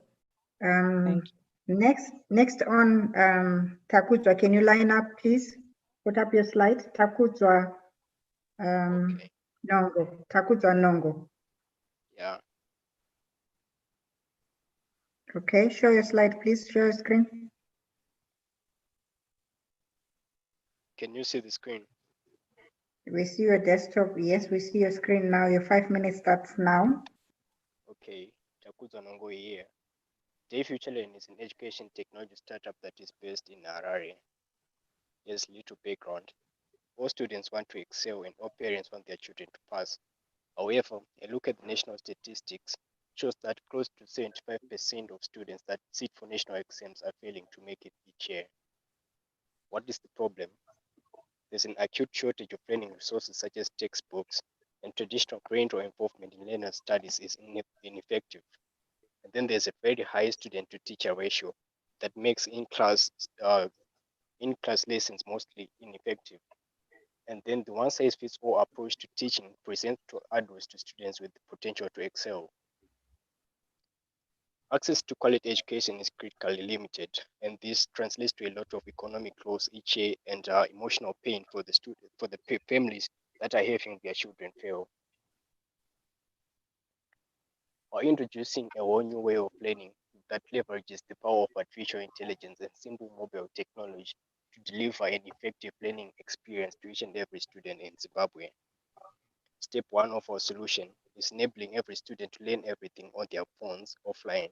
So we are collaborating with teachers that are creating text-based learning content that will be incorporated into the application. Second, we are giving the parents the tools to make their involvement in student study activity effective. There will be a parental controls application that will monitor the students' progress, time taken studying, and their performance within our applications. Then step 3, we're continuously assessing learner competence and reinforce concepts through various learning techniques. So after each and every bite-sized lesson that the student takes in the application, they have to answer a set of questions and they do not proceed if they don't get it correctly. This is our core technology. Our listening flow has been proved by research to be effective. There's a pre-test to engage the learner, then a pre-content summary to give an overview of what the learner is going to encounter, and then after each and every lesson, they answer a set of questions. Then there's the topic summary, and then an end of topic lesson, end of topic test. Then there's an interactive objective mastery checklist, which is generated by the application based on the performance in the end of lesson test. So the learner can click on the objective, and if they have performed poorly in it, they can improve since they are directed to content that has to do with that objective. Then there's reinforcement learning. Questions answered wrongly in end of lesson tests are asked a number of times until the learner masters them. We're targeting students in primary school and secondary school up to Form 4, and parents that would like to monitor their children's study activities. Our market size is 2.8 million. That combines number of students in school and their parents, and approximately 1.82 million students have access to mobile phones. Our business model is based on a monthly subscription fee for the parental controls application and for each and every subject that the student takes. Our competitors are Udemy, Khan Academy, YouTube tutors, Zero Digital Learning, and here are our competitive advantages. The whole learning experience is available offline. There's no need to buy expensive data. Then there's text-to-speech and instant definitions within the application. Then there's a digital assistant that can answer student questions offline, and use of artificial intelligence to personalize and adapt the learning experience to student weaknesses and strengths. We've built the core technology, and 50% of the content has been created by our the teachers that we've partnered with. And on the team, we have Takuzwa Nongo. I'm the founder and chief product architect. I hold a nano degree in machine learning, and at all level I attained 16 A's and 2 B's, and that best positions me to deliver an education solution. We have an Android developer, Sean Magomise, Fungai Pende, the iOS developer, and Samia, who is the founder of EcoCash, is our company advisor. And we've also partnered with about 40 teachers that are creating content for the platform. And these are the screenshots from the application. Your time is up, Takuzwa. Are you done? Yeah. Thank you very much. Thanks very much, Takuzwa. Well done for the presentation.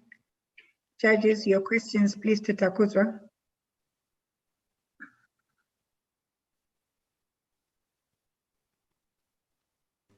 Have you already begun the process of monetizing the business model? And I didn't hear much on that. And what is the experience so far? Okay, the application has been fully developed, but we are still waiting on the teachers to finish up creation of content. Okay. So it has not been released yet.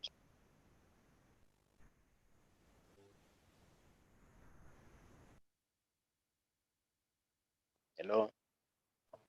Any other question, judges? Tammy, I'm sure you answered, right? Hello, Takuza, well done. I think this is a very important development, especially with COVID affecting 300 million learners across the world. So I think I might have missed it, sorry, because of the network, but how do you make this accessible? You might have addressed it, accessible to the rural area student, and how far have you considered it being considered by the relevant education authorities? Okay, so according to our preliminary researches, we've seen that a lot of students in the rural areas have access to mobile phones. So our adverts will be focused on outreaching to those students that are in rural areas, and we will work on getting the platform endorsed by the necessary boards once the application has been released. Your team, I know you mentioned that your team and you're working with content. How are you verifying what accreditation is the content that you're uploading on your app? Okay, so we have handpicked teachers across the country, and most of them are item writers. So after we give them a content creation guideline that they use to create the content for the platform, and they'll be using that in conjunction with the syllabus, so that the content is straight to the point and does not wander away from the objectives of the syllabus. So you've aligned this to which syllabus? Zimche, Cambridge? Okay, so Zimbabwe is our pilot project. Soon after releasing in Zimbabwe, we're going global, and we've initiated the important partnerships.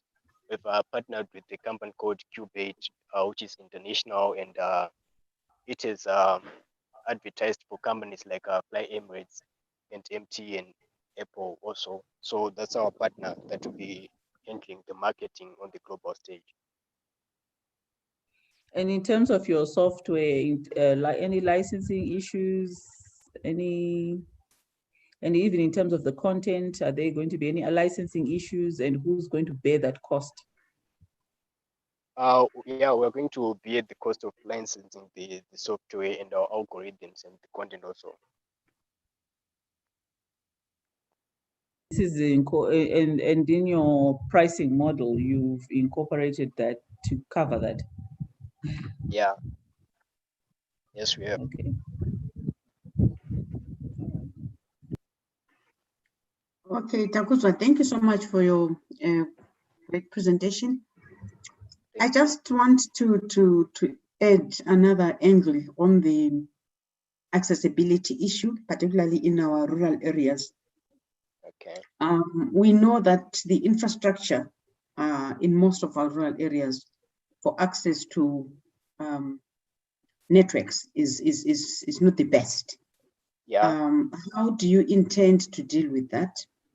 And then Okay. added to that, outside the access vis-a-vis infrastructure, what about access vis-a-vis affordability in terms of our rural learners being able to afford your app and being able to use it?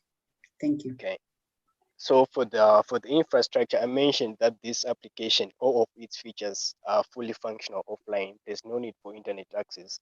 So once one person in the rural areas, or once we go to one school and say, come with your phone to install the application, they'll be able to share the application using software or apps like Shade. So they won't need internet access at any point while it's using the application. And payment methods are based on EcoCash, Telecash, and those are payment methods that are readily available to them. And for the subscription, we have a large number of students in the country, and so we're not charging a really high price. We're pricing it at around $1 to value.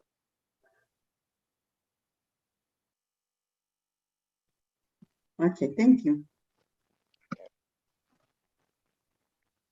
Thanks very much, Takutra. Just a small question on my side. So this app of yours will need someone to have a smartphone, right? Yeah. Which is also another barrier for the people in the rural areas as well. Yeah, that would be a barrier. Yeah. Okay, just for you to note that. Thank you very much, judges. Any other questions? We move on. Okay. We move on. Next up is Nigel. Thank you very much, Takutra. Stop sharing your screen. Nigel, are you ready now?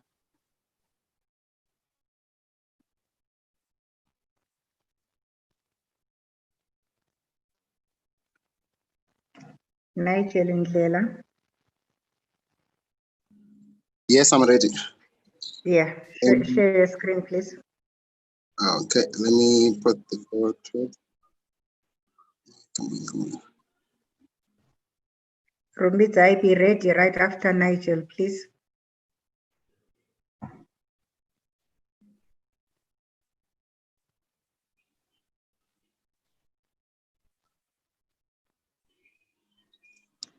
Okay.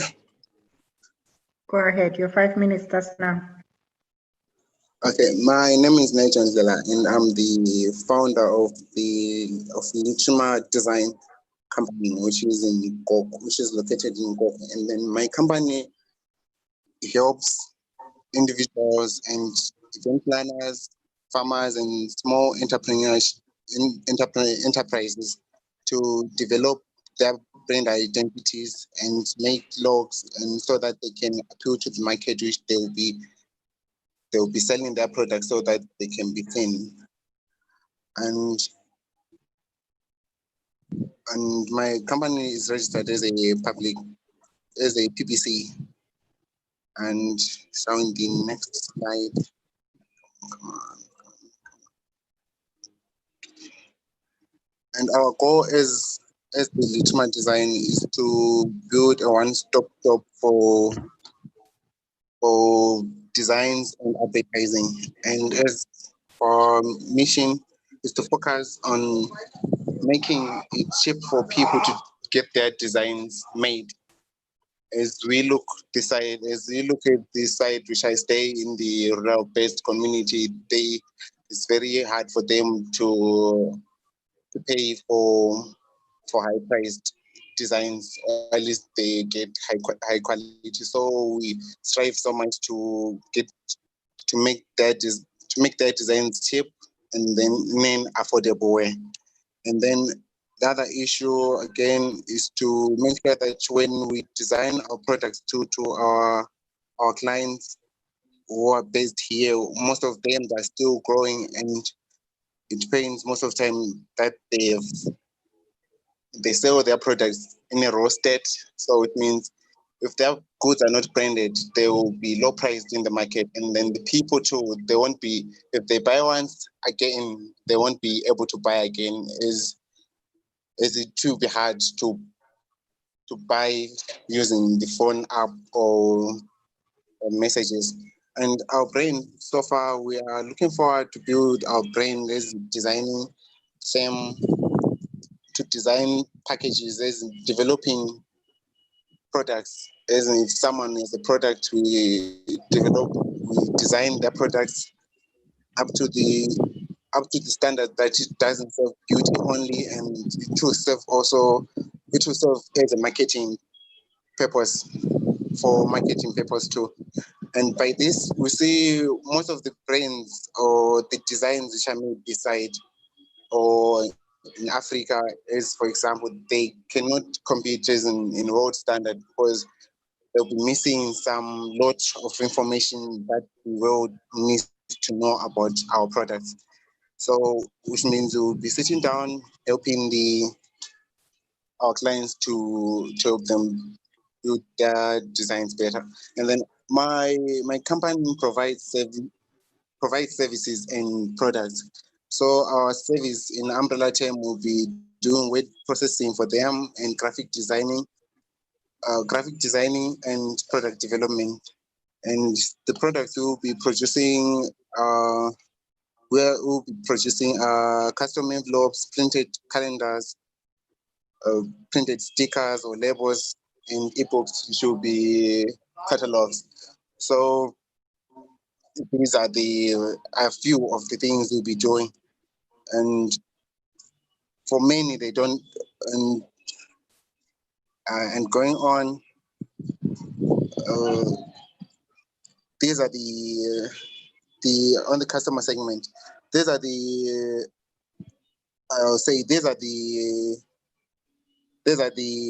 clients group which will be focusing on, as in the schools, teachers, wedding event planners, sole traders, and small companies and other food production companies. And then we'll be providing with them with services, for in particular design services. And then with these, most of us in this year, we couldn't provide services for schools because of this COVID epidemic.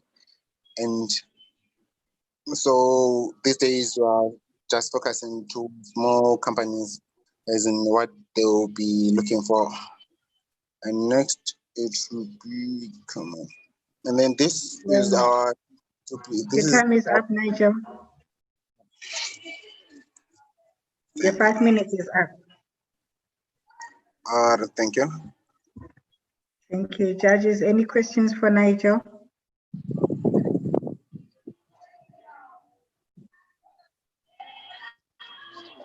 Yes, Nigel, thank you for your presentation.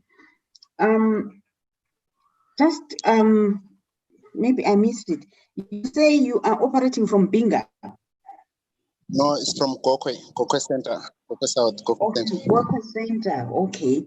Right, Yes. I know Gokwe is a hive of activity, particularly with a lot of SMEs, from the point of view that Empatech is actually doing some work there. Yes.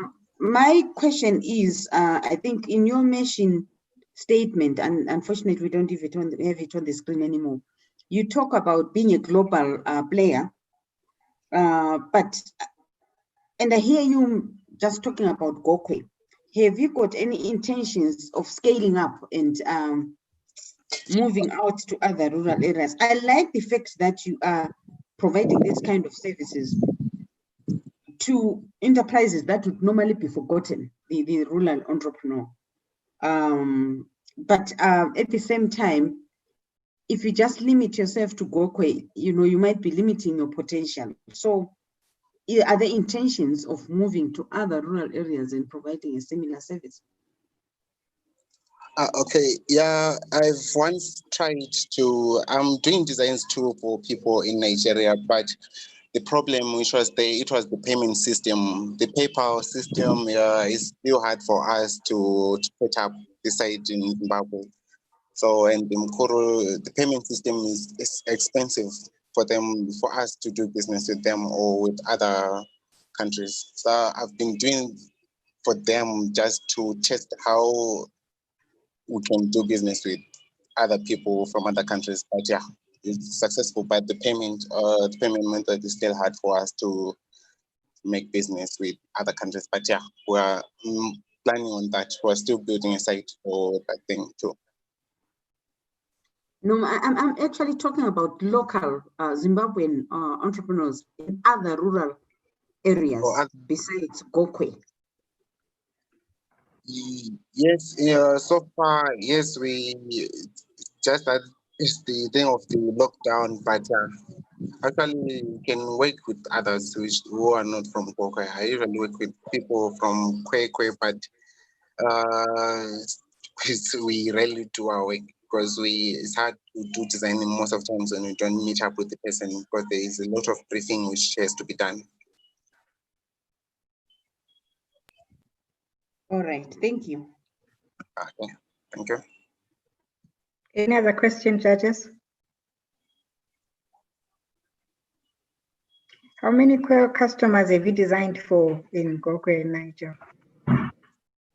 So far, I've designed for 7 clients. When And did this start? Yes, I was saying during this during this lockdown, I've designed for 7 SMEs. Okay. Thanks, Nigel. Any other question, judges? No? Not We for move me. on. Thank you very much, Tammy. Next up, thanks, Nigel. Next up, Rumbidzai, please line up your slides. Rumbidzai Hilda Mutefa, are you online?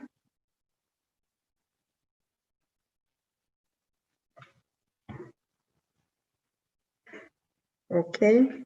Next up is Sympathy. Sympathy Sibanda Muzuruse. Can you line up your slides, please?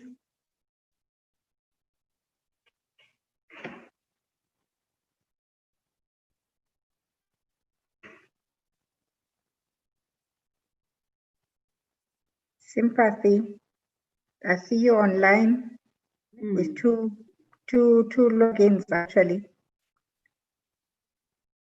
I think for the benefit of the judges who have had all this time judging you right from round 1 to now, we need to act very fast in terms of logging on because we are online. And if I call you once or twice or 3 times, I'll move on and you will not have any other chance.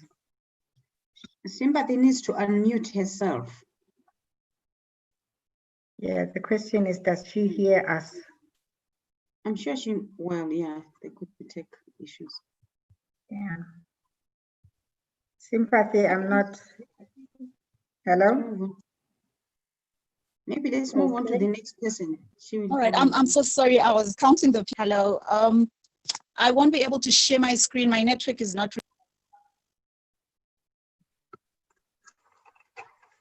Okay. Thank you very much. My name is Sympathy Sibanda, and I'm from a company called Amandla Brands. And Amandla Brands is a creative food manufacturing company. We mostly do products that are related to nuts. We do peanut butter production that is fortified. We make different snacks that come from nuts, different types of nuts that we have that include macadamia, cashews, the nuts that we have, the peanuts, and different types of dried fruits. So the problem that we identified is the problem of malnutrition and non-communicable diseases. In Zimbabwe,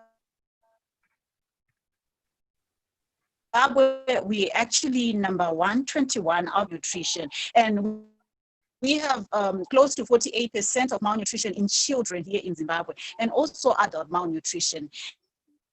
And issues of malnutrition are mostly related to lifestyle and also food. So in this, our solution was to come up with different types of foods that are fortified, that use the traditional methods. When it comes to our peanut butter, we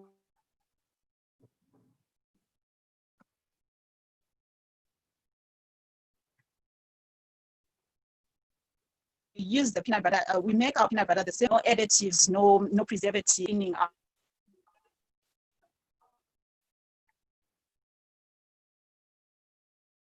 health. And then when it comes to non-communicable diseases causing havoc in our lives that are lifestyle centered, these include your diabetes, your cancers.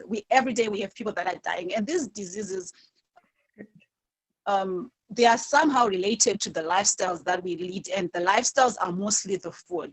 So we bring foods that have no additives, like when it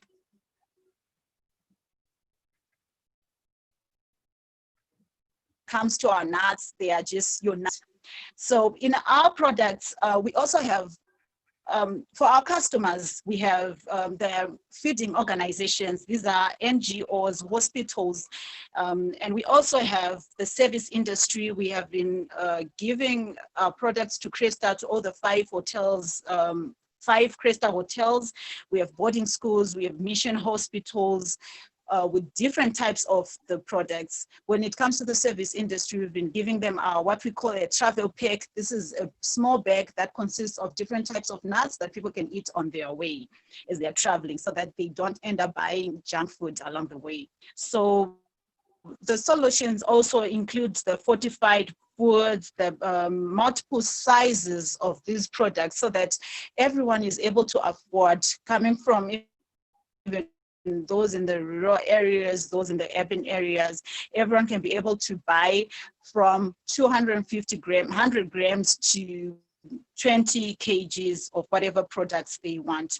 And we're also working with women in Masvingo. Right now, we've been working with women in Masvingo and Manika land to grow the nuts for us. So this has really been beneficial, has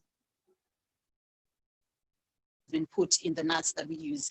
And then why us in Zimbabwe? There are so many.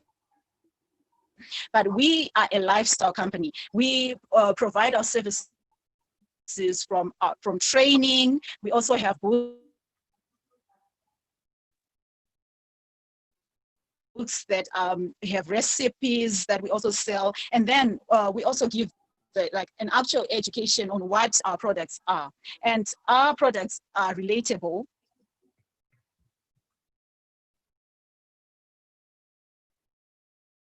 We have media partnerships, we educational programs every Thursday. They want to lead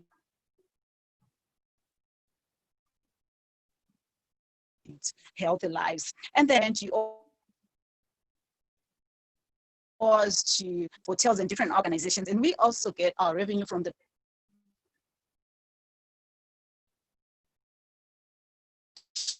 trainings that we do. We used to do online trainings weekly, markets that we are really enjoying at the moment. And we also like use agents. Like right now, we have agents in different zones who we sell our products to, so that they also resell, which is also which has also created employment. And then we also did research. Oh, all right. Sympathy. Thank you very much. Yeah. Thank Judges, you. Thanks a lot for your presentation. Judges, any questions for Sympathy and her peanut butter brand?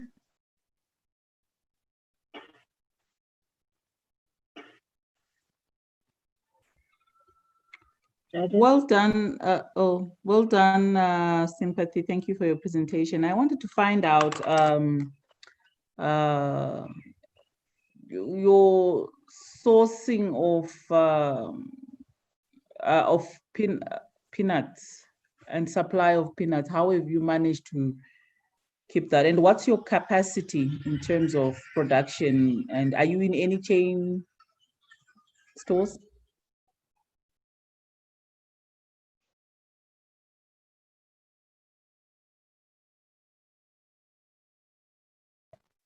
You're on audible, Sympathy. We can't hear you.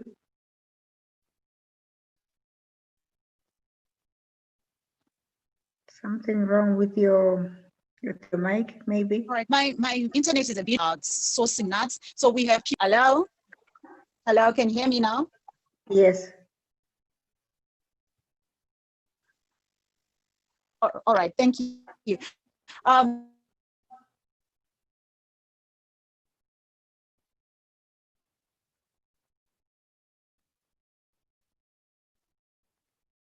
Oh, yeah. So I was saying I got the first part of the question. You meant that who supply us with, we supply them with seed and then they grow the nuts for us. Did you get that? Yeah, contract farming, is that what you're saying? All right, I was saying, yes, we do contract. Okay. Judge Bertha, did you get that? contract farming. Yes, And then we also been in the retail sector in Spa, but at the moment we are out. We have been we reduced like our daily capacity because of the lockdown and the multi-currency system. So we've been chasing away the market that pays in foreign currency. What is your brand name of your product? Amandla. Amandla Brands. Okay, yes, thank you. Any other questions, judges? Brands. All right. I don't know if this is visible enough. All right, I always want to know, there are certain types of products where I feel scale is very, very important for success, because it's a very competitive market. You've got a lot of big players who are producing at very large scale. So when you come into a market like this, I'm very interested to understand what is your strategy of growth and scale. And if you are to stay in a niche market, what's your strategy there to be able to be financially profitable? So do you intend to focus on a niche market? If you're not, what is your strategy to exponentially scale? Because the industry you are in has very big established players. So do you intend to be a small player always, or you are, what is your strategy growth? The strategy is to grow. So we've been in the business for 2 years and we've been really growing in that. We actually have a partnership with one of the big companies to who we are actually producing on their behalf, and the product has their brand name in the retail sector. The partnership, I cannot divulge the information, but also because we have targeted the NGO feeding organizations and the hospitals. These are usually not targeted by these big players who usually focus on the retail and the wholesale sector. So we are focusing more on driving big sales through the big organizations more than in the retail sector. Okay. Any other questions for Sympathy? Not from me, thank you. Not as me as well. Okay, thanks very much, judges. Tafaza Majura, please line up your presentation. After Tafaza is Eugene Muhamba, Tapiwa Eugene Muhamba.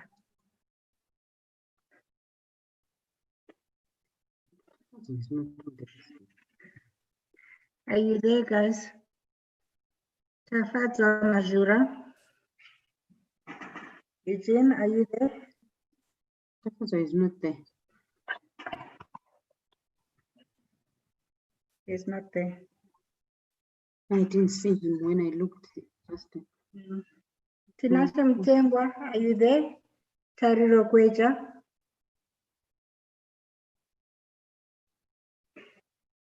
Tinotenda Maveneka. Hello, Tariro is here. Okay. Calling now, who's talking? Tariro Kweja. Right, Tariro, line up your presentation, please, and then I'll start your timing.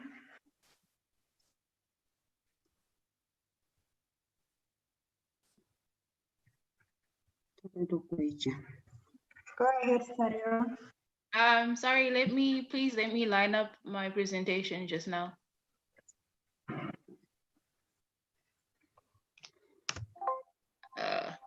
There we go. Okay.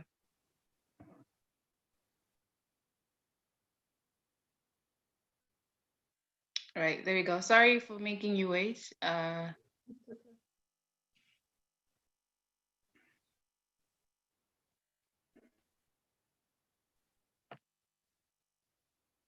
Right. Can you see my screen? Yes, put it on slideshow, please. All right, there you go. Okay. Right, Can you hear me? It starts now. Yeah, we All can right. hear you clearly. Okay. Welcome everyone. I am Tariro Kweja, the CEO of the Noble Good Company. From National Silhouette to Worldwide Gazette.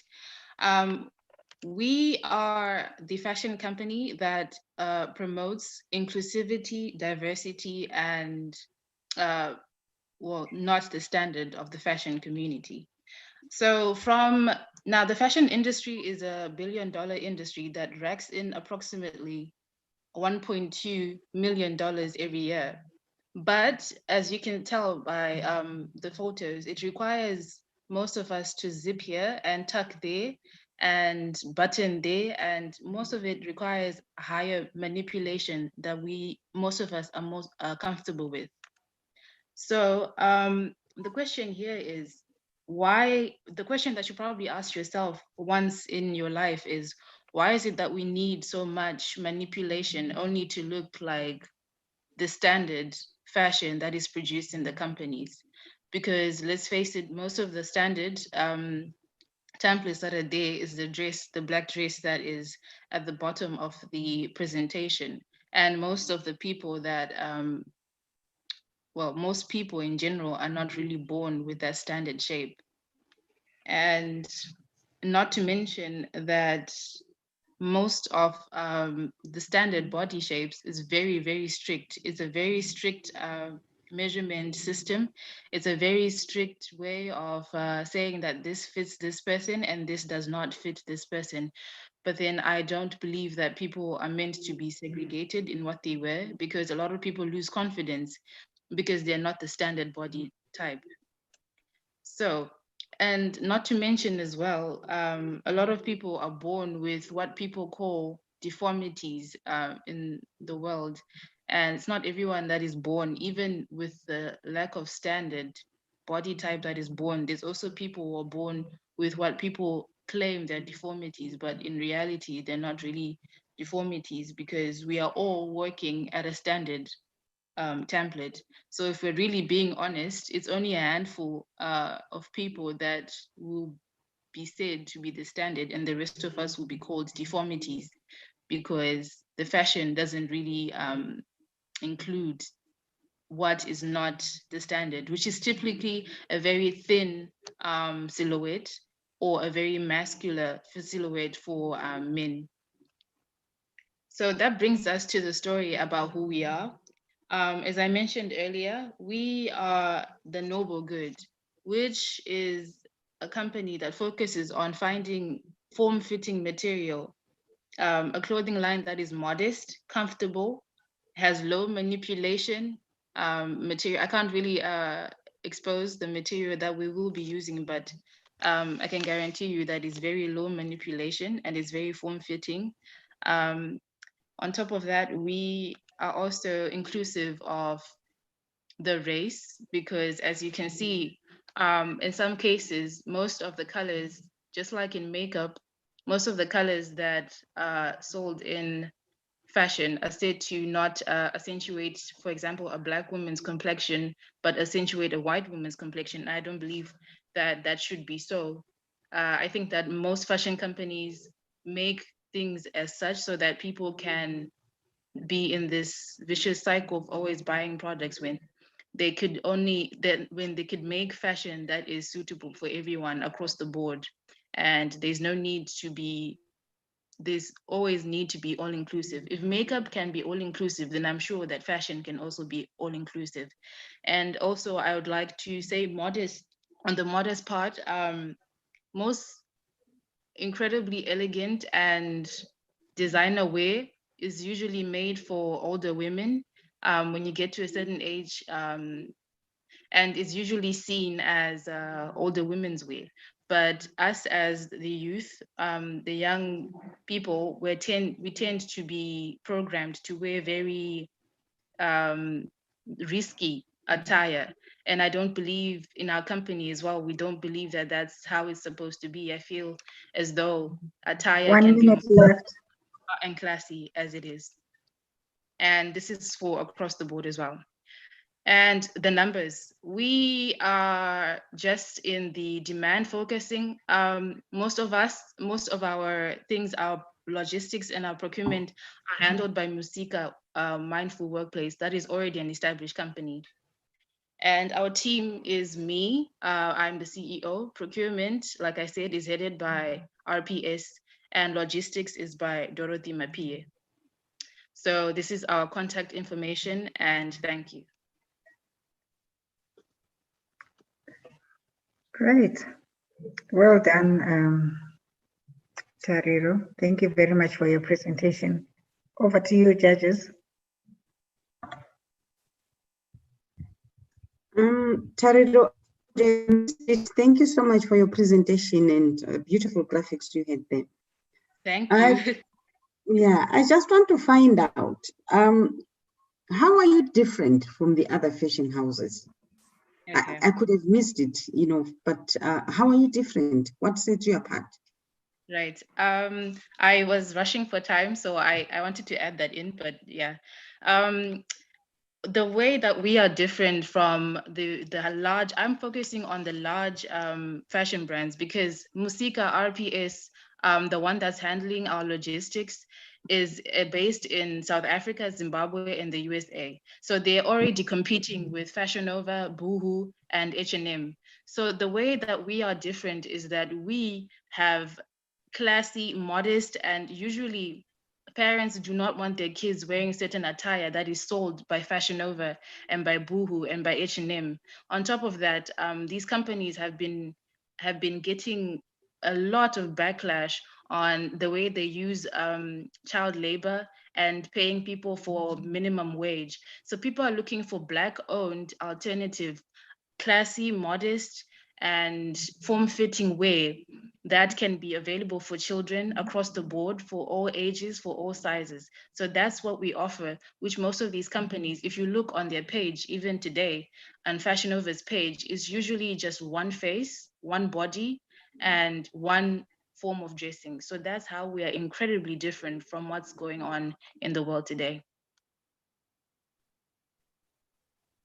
Okay, thank you, Tariro. Okay, sure. Thank you, Tariro, for your presentation. So, sorry, my network was flip-flopping. You are selling retail lines for other brands. You are not designing the clothes yourself. Is that correct? Oh no, I'm designing the clothes myself. I'm sorry, I was rushing through the presentation. We are designing the clothes ourselves, but we are not the ones that will be advertising or acquiring, sort of like the media coverage and advertising has already been done by us securing a vendor. So I use the vendor pathway into advertising and social media, and the numbers will be handled by RPS as well. So from logistics to social media and advertising, I just needed to supply my idea, how we're different, and the logistics, we're partnering with RPS as it is already. So you design, so what would you say is your style? I mean, you talked about silhouettes and you talked about, I think, style. What are you, how do you categorize yourself as a designer? As in which, well, not really genre. Yeah, which genre? Yeah, yeah. Which genre? We are mostly like, I don't know how to explain, but we are not a set genre. Like, we are not evening wear, we're not day wear. We're just, I feel like we're an all-inclusive fashion brand. Because now, like, looking at our competitors like Fashion Nova and Boohoo, they are all inclusive in terms of their genres, but not in terms of the people they represent. So we can't afford to really stick to one genre because the competition has shifted into everything for everyone. So how big? So how big is your team? my team so far has been working with 4 people in South Africa, because I am a student in South Africa. We're working on campus, and we've had tremendous success because we used our designs for a fashion show, and most people were very appreciative of the designs. So we're working with 4 people so far. I didn't want to go over my head, but RIPS is a whole team of people that are older and more experienced than I am. That's why we partnered with them. So they have about a whole company of people, almost about 30 people. So I would say 34. So so you own your designs and you do the manufacturing. What capacity do you have what capacity do you have in terms of production? Oh, If you had to supply if you had to supply RPS, for example, or you said it's on demand. Yes. Well, the capacity that we have, I can't really quantify the capacity because so far we have 3 supply chains, which are 3 tailors. I have 3 tailors in South Africa. RPS has other tailors in the US, America, and also in Zimbabwe. So capacity, I'm working mostly on the South African group, So where do you make money, from selling your design or from selling a full product? And what are we talking? What kind of price range are we talking for a design or a full product? Oh, it's a design. I make money from designing, and I get commission for every design that is sold. So for me, the only I need to sell my design, and I need to just and for every design, I charge approximately $5 for every design that I make, because I'm not doing anything else, and I also get commission on top of that for every clothing that is sold from my design. Are there any proprietary rights to your designs? Have you registered any IP for your designs, or it's? Yes, because the fashion brands that I mentioned tend to take from Black-owned companies. So I had to do that first before I did anything else.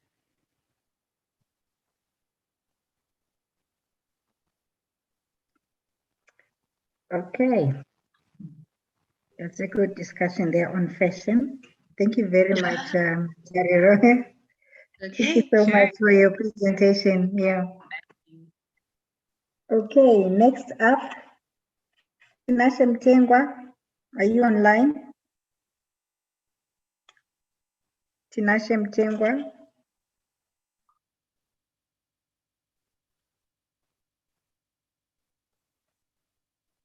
Not there. Tinotenda Mavenega.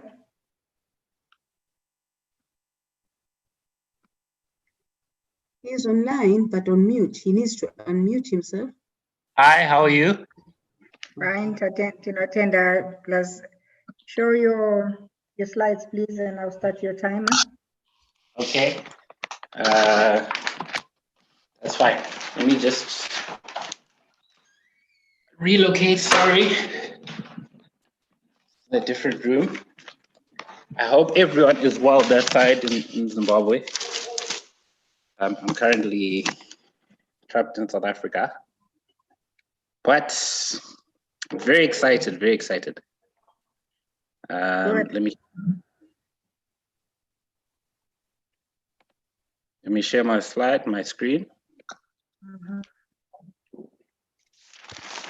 I have a very ambitious presentation, but I think that's what all entrepreneurs push towards. So, sorry. Are we ready? Yeah. Have we started the timer? I have started the timer. You've eaten 1 minute into your time. Ish. You should have Joking. informed. Start now. Start All now, right. please. My name is Tinotenda. It's nice to meet all of you. I will be speaking about African youth empowerment, right? The current situation of Africa is the poorest continent in the world with the largest population of youth unemployment. Many young people living will grow up in extreme poverty, and there is a massive brain drain in this continent, right? However, we're in a different time, right? We're in the fourth industrial revolution, the information age, right? Where information is gold, right? The fastest growing continent of any continent in the world, and there's massive opportunities, right? What will Africa become if we fill its youth with knowledge, hope, and opportunity? Africa has many problems, but great potential and many opportunities, right? So what the solution is AYE. AYE is an NPO that seeks to empower the youth of Africa. We create smart hope, we teach, we train new skills, and we apply it in Africa. We change people from feeling pessimistic to optimism to eventually activism, and we create those opportunities.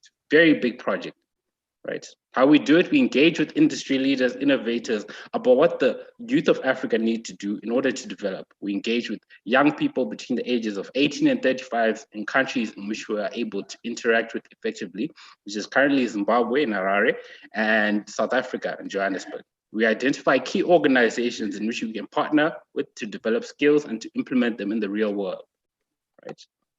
We do this through online forums, events, workshops, discussions, seminar, on social media, on websites. We form partnerships with these organizations, and we use these partnerships to develop new skills based on what the client needs and what the continent needs, right? So what have we done, right? We were formed in 2018. We started with the Newsroom Forum. We held an event in South Africa, right? It trended third in South Africa and first in Zimbabwe, right? We reached over 900,000 people. And what that led to was the creation of what? AYE Digital Media and Marketing Services, right?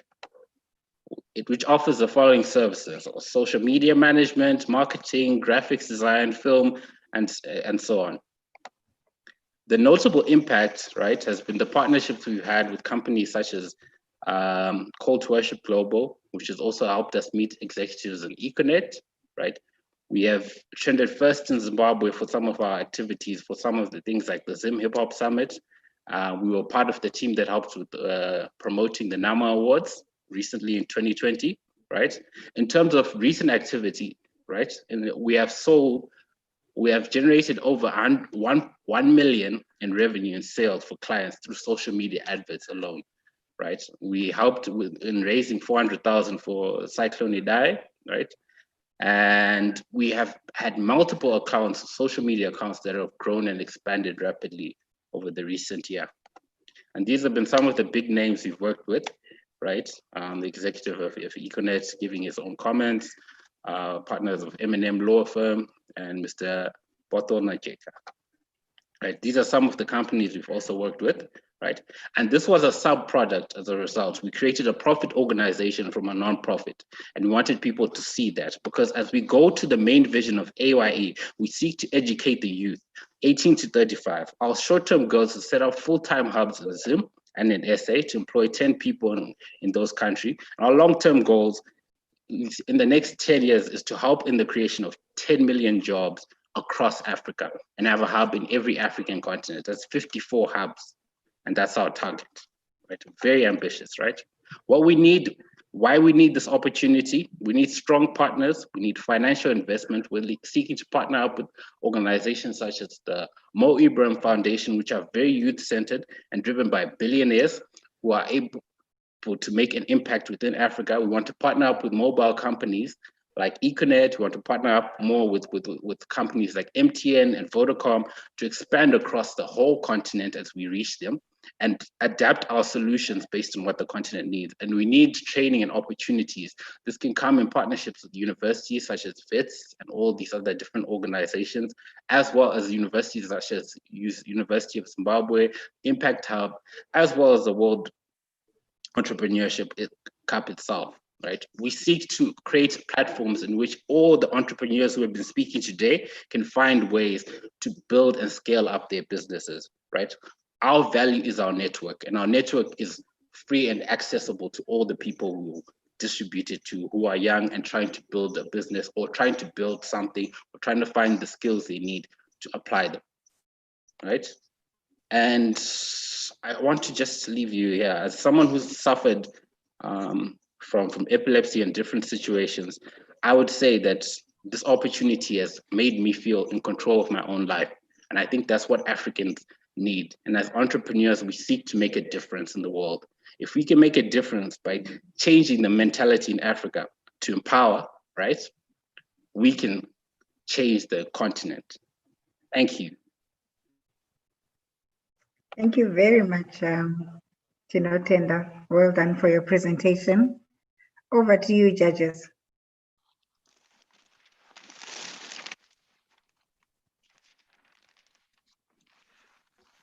Thank you, Tinotenda. Very inspiring and well done. So, I mean, just quickly break down for me the projects that you've done, and well done for those.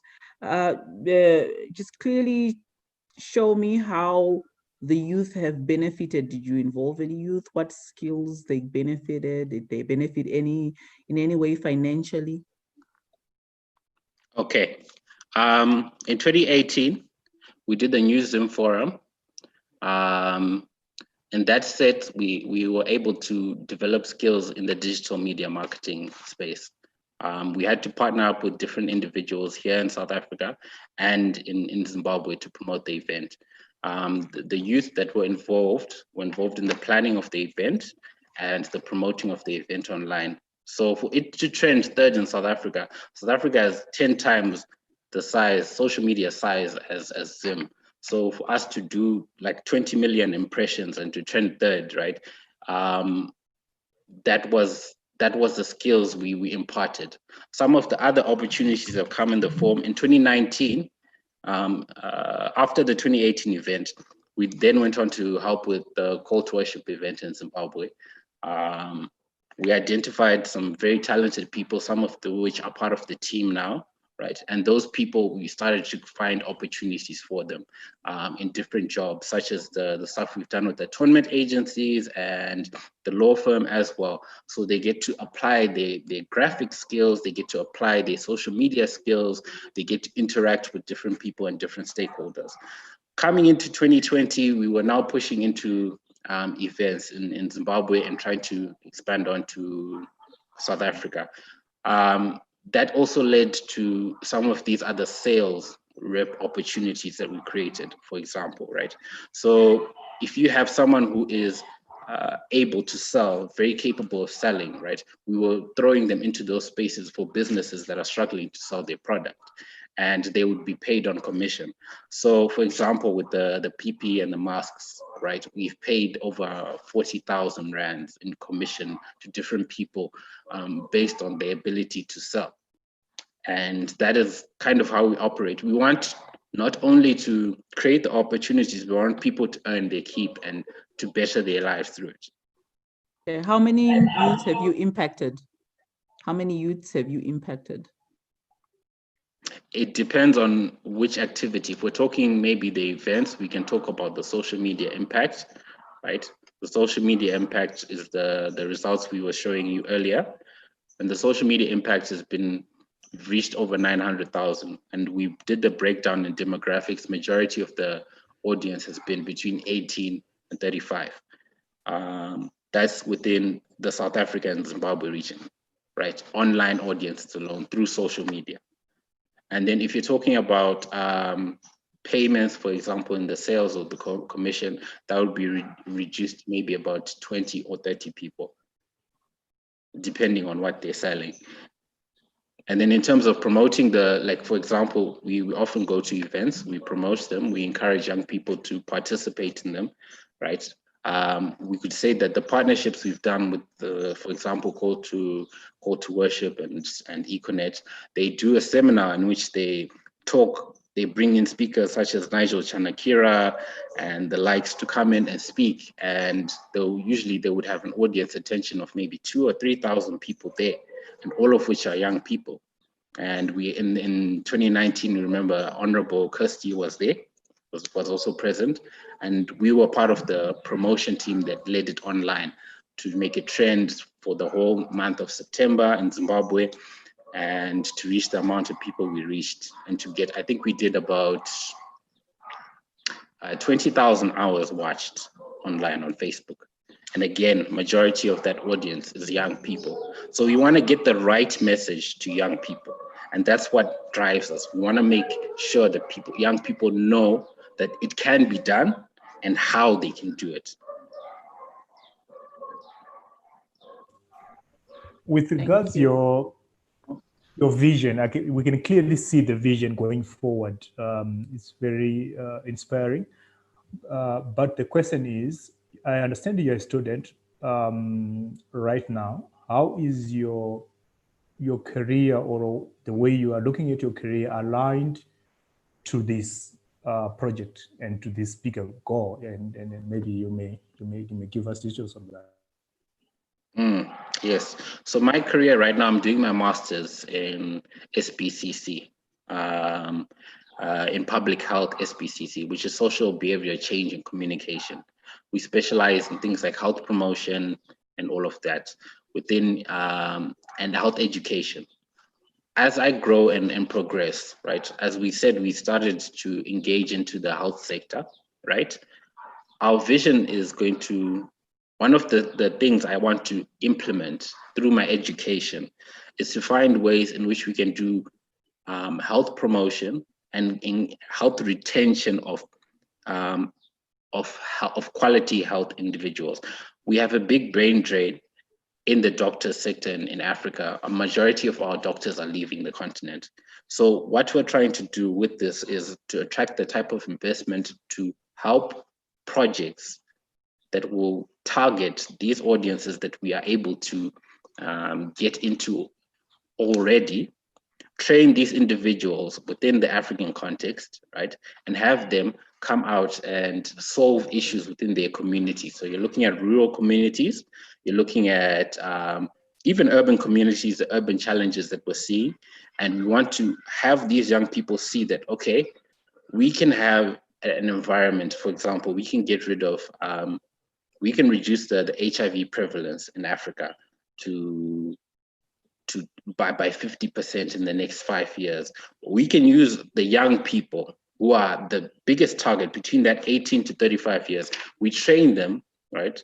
Not only to be able to take care of their own health, but also to be able to train others. And in that, we can get investment, not only from governments who are seeking to scale up their own productivity in these areas by preventing the deaths and the amount of income they're losing per death, per young person, right? But also cutting down on their own costs in the amount they're spending on that health intervention. So we know, for example, I know that HIV is one of the biggest health concerns in both Zimbabwe and South Africa, right? You're going to have young professionals who are going to come in with great innovative solutions for dealing with that. But then instead of them working in Zimbabwe or instead of them working in South Africa, because there's no opportunities or platforms, right? We gather up all these different networks, investors, opportunity, big companies that are able to see that, okay, if we address this issue, right? We can solve, we can penetrate in that. And one of the examples I will give you is, if you look at Econet right now, the chairman of the African CDC Center is Strive Masiwa, right? Part of the innovations he's using is, he's using Sasai, his own product, to help address COVID within Africa, not just Zimbabwe, the whole continent, Africa, right? And part of that belief that he has is, if he can get these health issues out of our country, of these different countries, right? He can also promote his products and he can also grow his business, and he can also solve the problems that Africa is having. So I look at this solution, I want to scale in that same essence. In the same essence, I want to see the businesses that have been speaking here benefiting from the networks that we will connect them with, benefiting from the knowledge that we will share with them with, and benefiting in that way. And also finding ways to develop Africa within Africa. Thank you very much, Tinotenda. I will have to cut you off there. It's fine. Okay, I'm sure the judge who was asking that question has been answered.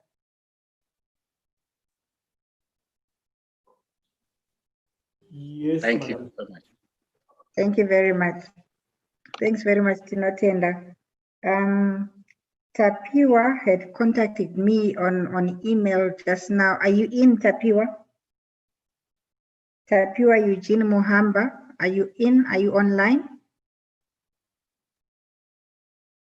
Is he sorting himself to come in? I've given a chance to Emmanuel and Marvelous to present in just 3 minutes.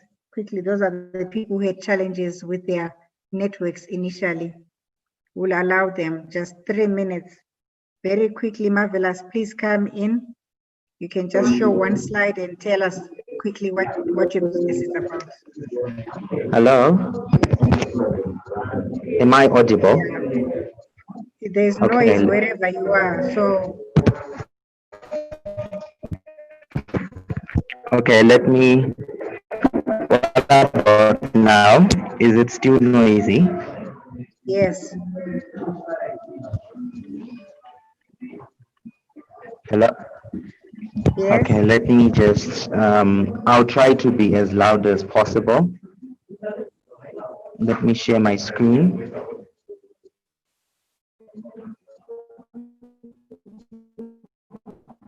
You're left with just 2 minutes.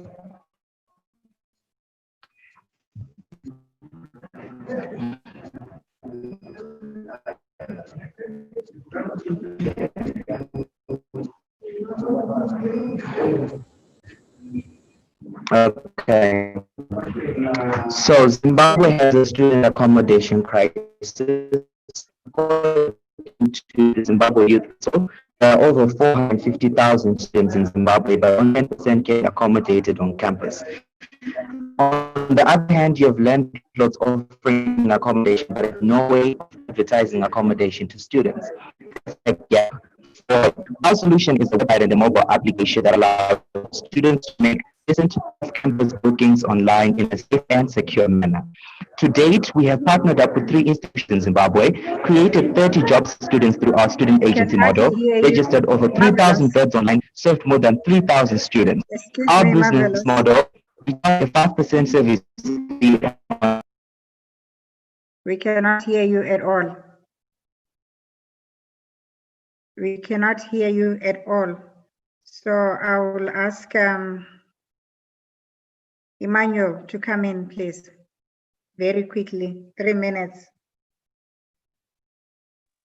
Okay, thank you very much for the second chance. My name is Emmanuel Shumba. Very quickly, yeah.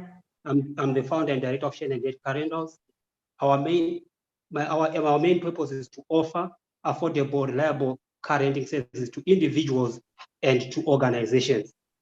Shane and Date was founded in the month of July 2014 with only one car, which was the VW Polo to be precise. As Shane and Date Car Rentals, we believe in diversity and inclusion, offering transport services for all, meaning that everyone is supposed to get a privilege to get a motor vehicle at a reasonable price. And our cheapest car for now is going for $15 a day, which is US dollar. We offer a wide range of cars, from budget cars to luxury and off-road cars, in a bid to meet our customers' expectations and needs.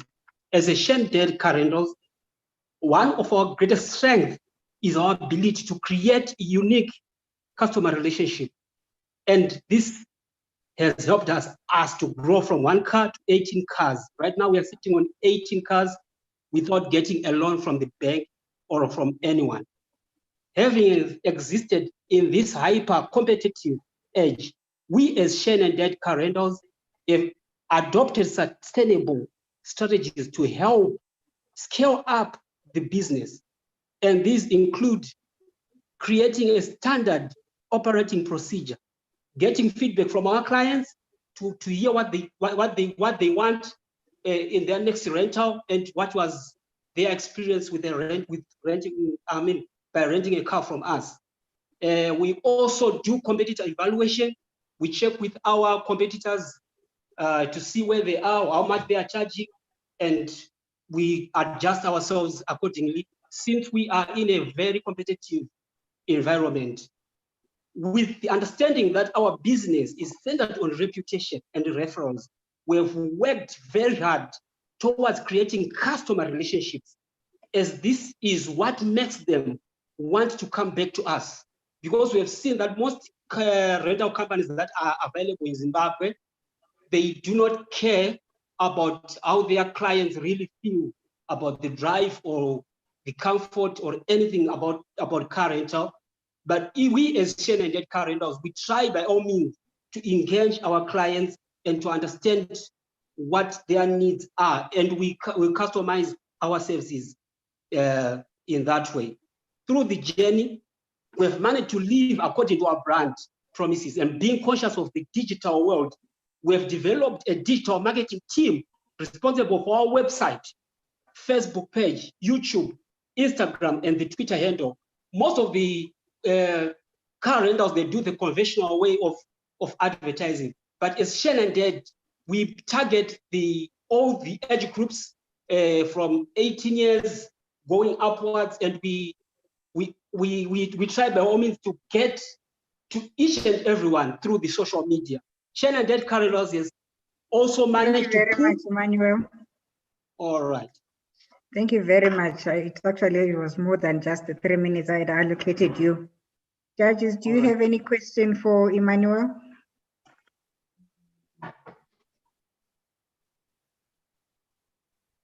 Just how has he handled the COVID period? How has he been innovative to survive through the COVID period?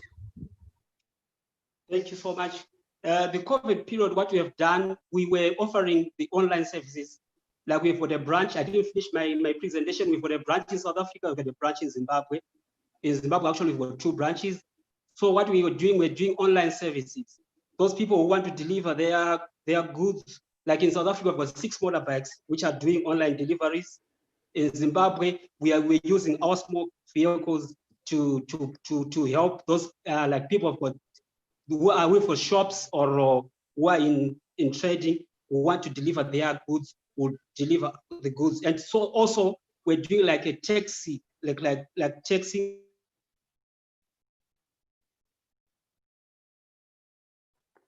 Yeah, we seem to be losing him there.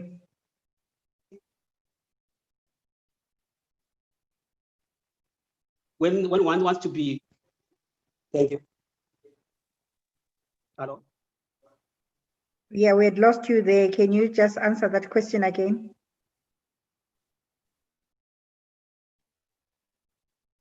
All right, what I was saying, as Shannon did, we were doing deliveries. Like yes, we got 2 branches in Zimbabwe and we got 1 in South Africa. So what we're doing online deliveries for the people who own shops and online grocery shops. We're doing deliveries for them. Like in South Africa, we've got 6 motorbikes which are doing online deliveries. And in Zimbabwe, we're using our small motor vehicles. Also, the other thing is we like right now in the COVID, people want to move from one place to another, they'll caution and jet, and we'll do that. We'll deliver the car for them, either to move around, or we can drive them to wherever they want to do. We chauffeur drive them. Any other questions for Emmanuel, judges? What is the bigger picture? Where are you headed? Where are you going? We see ourselves going far. Since we started with one motor vehicle, and now we are having about 18 motor vehicles, 15 in Zimbabwe, 3 in South Africa, including 6 motorbikes.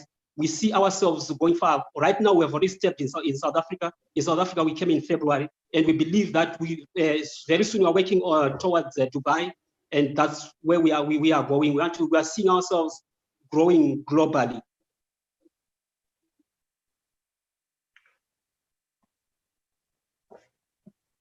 I think I missed it, Emmanuel. How long have you been in business for? From 2014, July. Okay, thank you.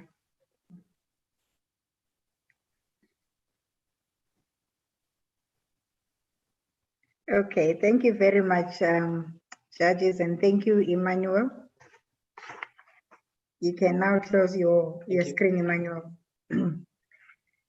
Okay, now one last call for the following people. We now have to conclude. It's been a long a long day. Tinashe Mtengwa, are you here? Tinashe Mtengwa, Tapiwa Eugene Muhamba, Tafazwa Majura, Success Sibanda, Mufaro Gambiza, Lakson Chitoro, Kuzai Kariri, Geraldine Zikwature, Diana Nlea, Bridget Chambari. Okay. Yeah, then it looks like some of these people decided not to pitch anymore. So I'll ask the judges to just go into a breakout room, or you log out and then we come in, or you just stay on the line. Judges, if you look down at the bottom there's a breakout room. If you can go into that breakout room, deliberate, and then come back on and announce our winner or winners. Thank you. Where, Martha? I can't see it. At the bottom where you have share screen, there's breakout rooms. I saw it a bit earlier on, but now I can't see it. I just have reactions, share screen, chat, participants. Yes, well, I can't see it. Yes. But it popped up at some point. I don't know if you have to initiate it. I did initiate it, so how do I get it started? It's the message to say presentation for everyone. Breakout rooms not started. There's something that you did, and it did pop up at some point, and it was actually requiring us to enter. So maybe there, open. There we go. There we go. It's there now, so I join. Thank you.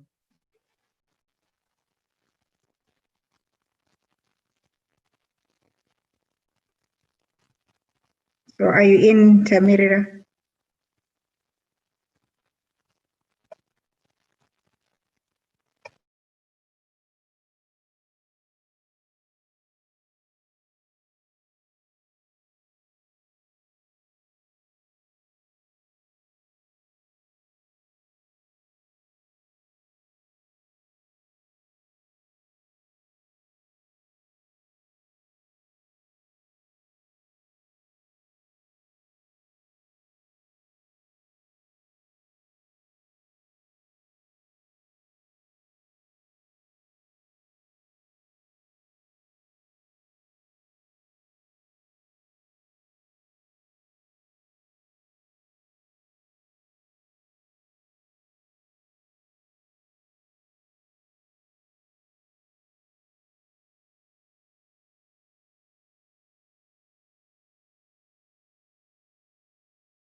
Hi.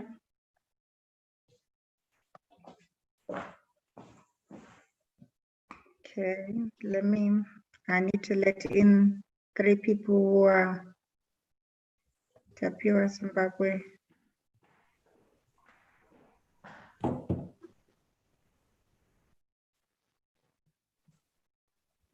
Okay, we are back here. It doesn't mean we are now ready with the results.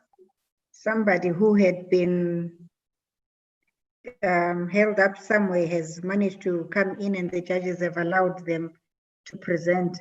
That's Tapiwa Eugenia Muhamba.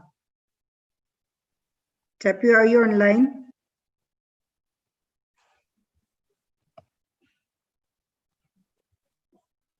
Tapiwa?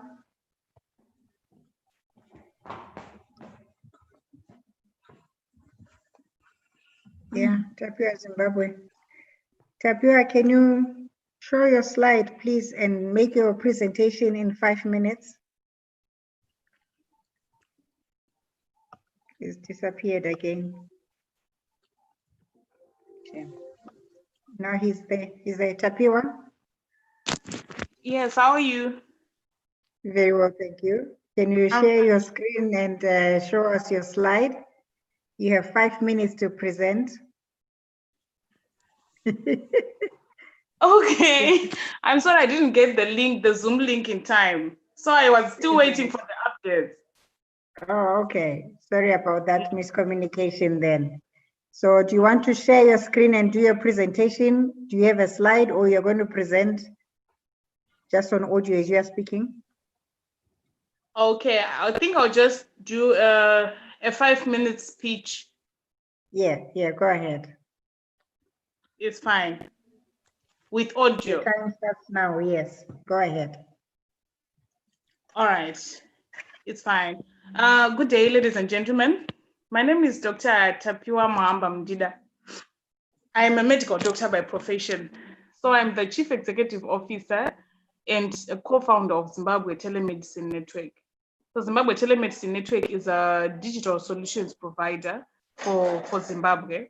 It was founded by a group of medical professionals who are interested in digital health and Internet of Things.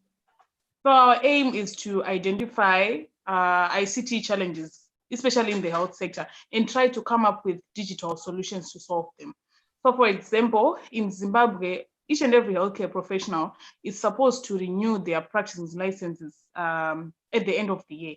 But to do so, they need to do activities, what we call continuous professional development, whereby the endpoints, they will be learning information continuously. Like, you know, our health sector is very, very volatile and mobile. You have to learn more things. You have to learn new things almost every day. So they have to do those lessons through workshops or meetings or attend conferences for them to get points. So the problem is in Zimbabwe, to access those activities was a challenge. People have to travel very long distances. Some cannot make it due to cost challenges. Then those who are providing the workshops or meetings, they cannot sometimes reach remote clinics or remote hospitals to share with everybody. Let's say, for example, again, in this COVID-19 pandemic, people were not allowed to move around. So doing those CPD activities again was a challenge. So with that in mind, we came up with a solution called My CPD ZW. This is our flagship solution. It is a 360-degree integrated mobile application, and it is also web-based. So it is an e-learning platform whereby all nurses, doctors, pharmacists, every healthcare professional that you can think of can access continuous professional development activities online. They can also have access to clinical digital support tools, like guidelines on how to manage common diseases like malaria, cholera, TB, HIV. They can be found on our platform. So these platforms can, these documents or these guidelines can also be found when the user is offline, because we have an offline functionality on our platform. So currently we have up to 24,000 users on our platform. Recently it was taken up by the Ministry of Health and Childcare to use it for continuous professional development online. Then also Nurses Council of Zimbabwe managed to take up our application. So they are renewing practice certificate for all nurses using our platform, MyCPDZW. We have also launched this application in Uganda. It's called MyCPD-UG. It's actually the same concept, whereby their healthcare professionals are using it to access continuous professional development and renew working licenses. Our business model, it's a subscription-based model. So each and every user pay an annual subscription per year to be able to access. So you download the application once, you register, then you're able to log in several times and log out on your phone or on your laptop or on any other device that you can use. Thank you very much. Thank you very much, Tapiwa. Well done for your precise presentation. I'll open the floor to judges to share a few questions with you. Judges, over to you.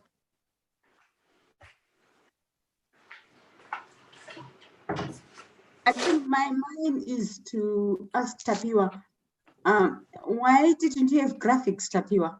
Is it because of the connectivity or what?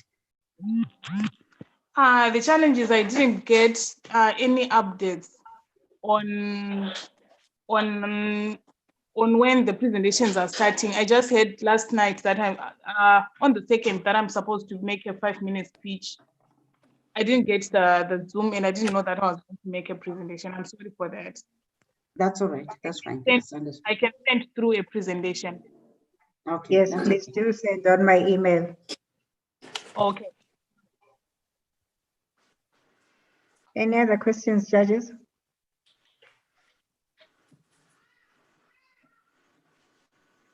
Well, I just want to say well done. I think this is an innovation that of the future, and the need is relevant. I'm just thinking of other. I see your approach from the other side. Have you thought of offering services because you've set up the platform very well, and I think you've done very well. Thank you. Have you thought of diversifying, maybe offering another product to the consumer of health services?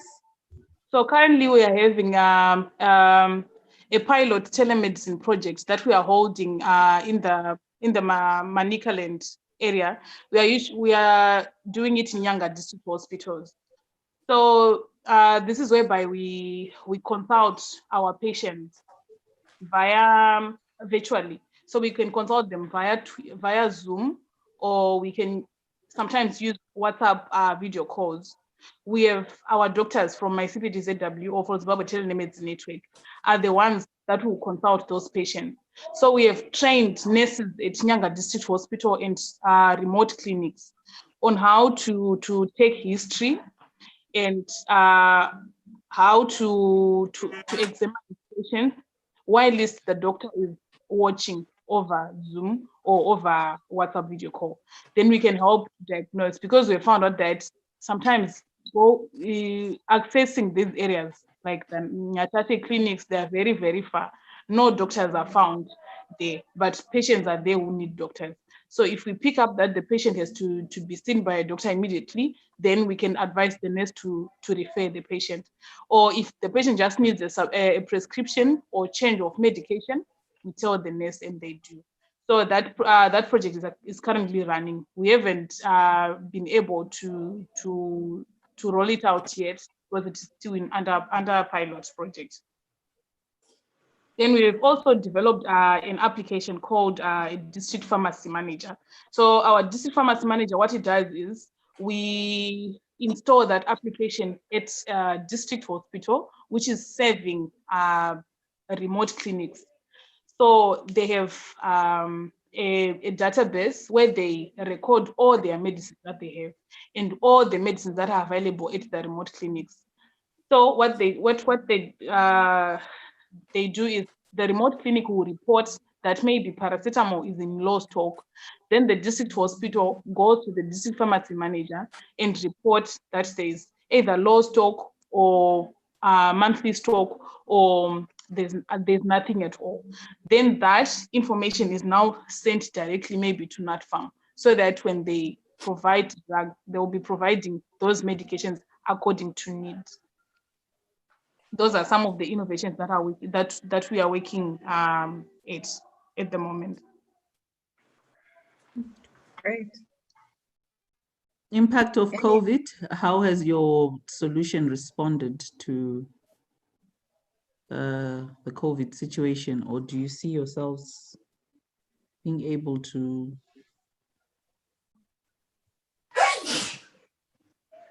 Okay, so I think our solution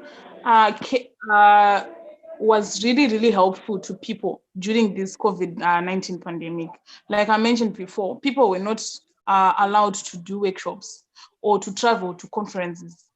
They were only relying on online methods of doing lessons or doing CPD activities. So we offered those activities on our platform. So as long as you have data in your phone, you could just do the CPD activities and earn your points. Automatically, you could renew your certificate via our platform without going to the Nurses Council, without traveling to Harare to your council. So I think more than 15,000 nurses have already renewed their practicing certificate via our platform. So I might say we have been doing very well during this COVID-19 pandemic, and our platform has been very helpful to healthcare workers during this COVID-19 pandemic.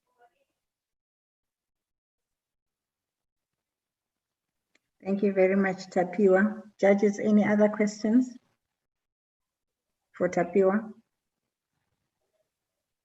How long have you been running this, Tapiwa? When did you develop my CPD? We developed my CPD in 2015. So from there, we've on developing the application up to now. We are still improving because we're looking forward to add professional courses on our platform, so that people can do those courses and earn certificate as we go on. Right. And how many subscribers are on my CPD? Currently, we have 23,000 subscribers. Nationwide? Yes, nationwide. Great. Mm-hmm. Thank you. Judges, any other questions? What are your profit margins? I mean, hello? Hello, yes, I can hear you. Yes, what is your, tell us your financial story. What are your profit margins, cost of acquisition of the customer? Okay, so when we started, apparently we were charging $3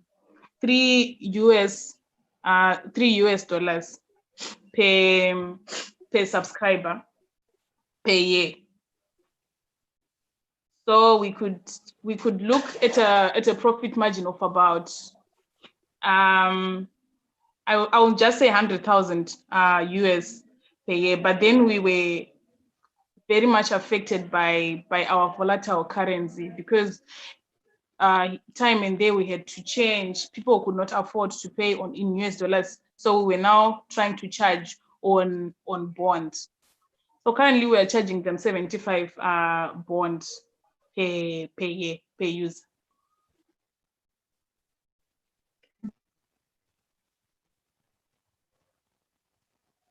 Thank you, Tapiwa. Okay. Is that all, judges? Thank you, that's all. Thank you very much. Okay, Tapiwa, thank you very much. You can now close your screen. All right, Okay. Thank you very much. You're welcome. Now, everybody else online, please just be patient there as the judges go back to the breakout room and come up with a decision on winners. I'll be with you shortly.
Can't see you.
Our Earth is like a treasure trove.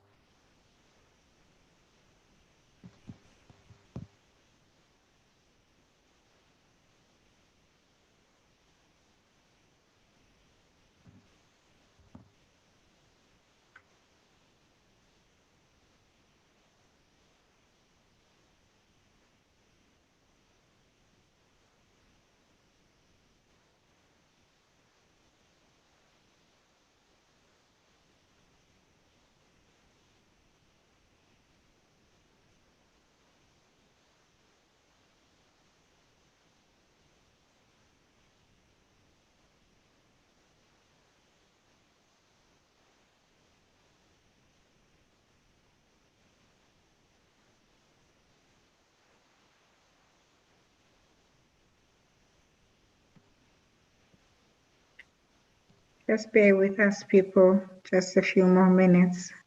We'll be there shortly.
Hi. Inini ndakatoinvaitwa kulunch kuQueen of Hearts. So, iwe waenda kupi?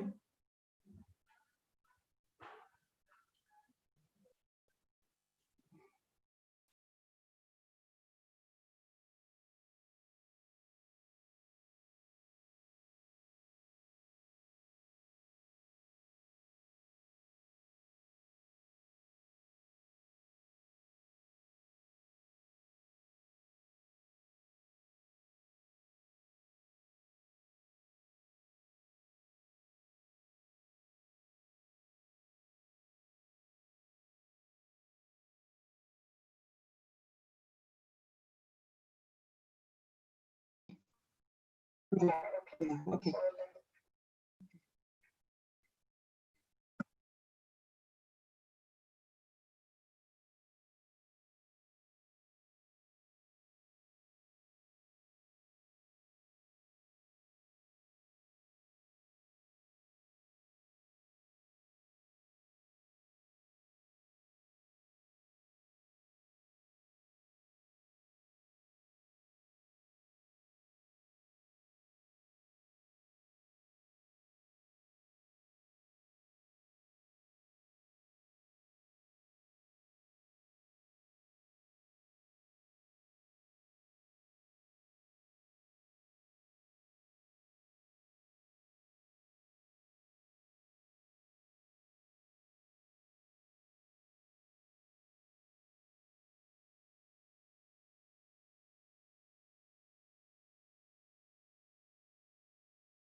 Martha? Martha? Hello. All right. Martha? I can hear you. I'm trying to get back to the room. Yeah, because it's taken me back to the main session. We're all in the main session. Okay, all right. Okay.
Hi, ladies and gentlemen. Right, the judging has finally finished. And thank you so much from my side. Thank you so much for taking part in this. I'll call in one of our judges, Tammy, to give a closing statement on how the judging went by and announce our global finalists. Thank you. Tammy, over to you. Thank you very much, Martha. It has been really a pleasure and time well spent. I feel excited to have gone through this process with you guys. You have been all wonderful, and you have done a terrific job. And we are so encouraged that we have got such talent in Zimbabwe. I think our future is bright. When you look into it, we have got a future ahead of us. Much of the time, people talk about the problems that Zimbabwe has, and little effort is being made in terms of looking at some of the solutions to our challenges. And you can easily see or take it from the presentations that I think if you look at it, most of our solutions are here with us and have been presented, and it has been so insightful. I got a glimpse into the Zimbabwe's future, and I think thanks to you guys, quality of the presentations was way above what we were expecting, and you have done a very great job. I think these are presentations that are ready to compete at a global stage, and we think the ideas are really great. And but one thing that increasingly was coming out clearly is the need to make sure that there is always the need to bring out the numbers in all your ideas. The numbers have to come out. You may have a brilliant idea, but if the numbers are not as clear, and if the way of making money is not as clarified, your idea might not then get the kind of traction that you are looking at. So always remember that you need numbers. So one thing that came out is the need for mentors and for further training, and that's why we have got Embrytech and other organizations and people that have put themselves forward. And Nigel has got a network of people that are ready to mentor people and bring out ideas as they should be. Embrytech also has, and I think we need to make sure that at least we get training, we actually get mentors to really bring out our ideas. But these ideas, they've been brilliant. And when you have participants coming as far as Gokwe, you really get encouraged that we are all into it and we're all looking at getting Zimbabwe ahead. So thank you very much to Embrytech. Thank you very much to all the participants. I think we did a very great job. I really want to commend each and every one of you.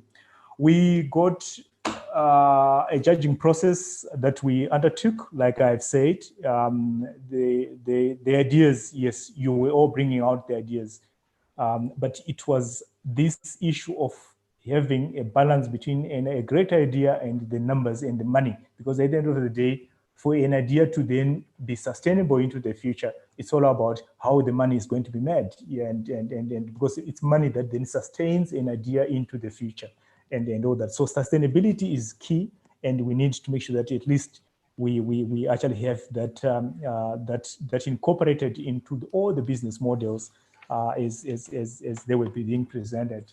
So as per you were already advised, and the judges in no order we came up with a list of 7 people that or enterprises that we thought would then advance to the next round, and we are excited to then announce these winners, starting with the first one being I think maybe we will talk about the prizes maybe in terms of what they are getting, but I think the first one is Amanda Marufu, Virtual Sensations.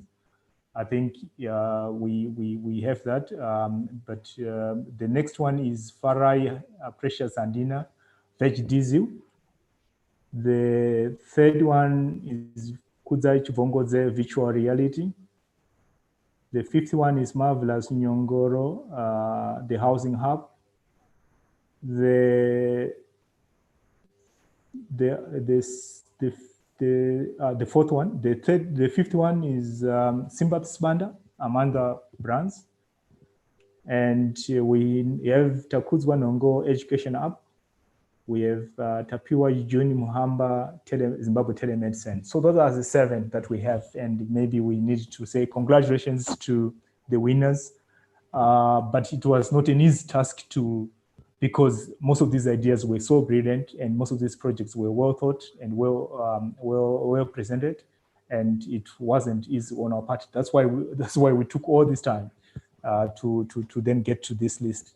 So the mother will then help me with regards to the prices. Is already presented as we started. Everybody's getting the prices as was presented by Martha when we started, which includes the virtual app, the cash flow optimizer from SMI Nigel Chanakira. Then there's also the mentorship that is going to go with that. Then Embrytech is also going to come up with the training that is going to happen.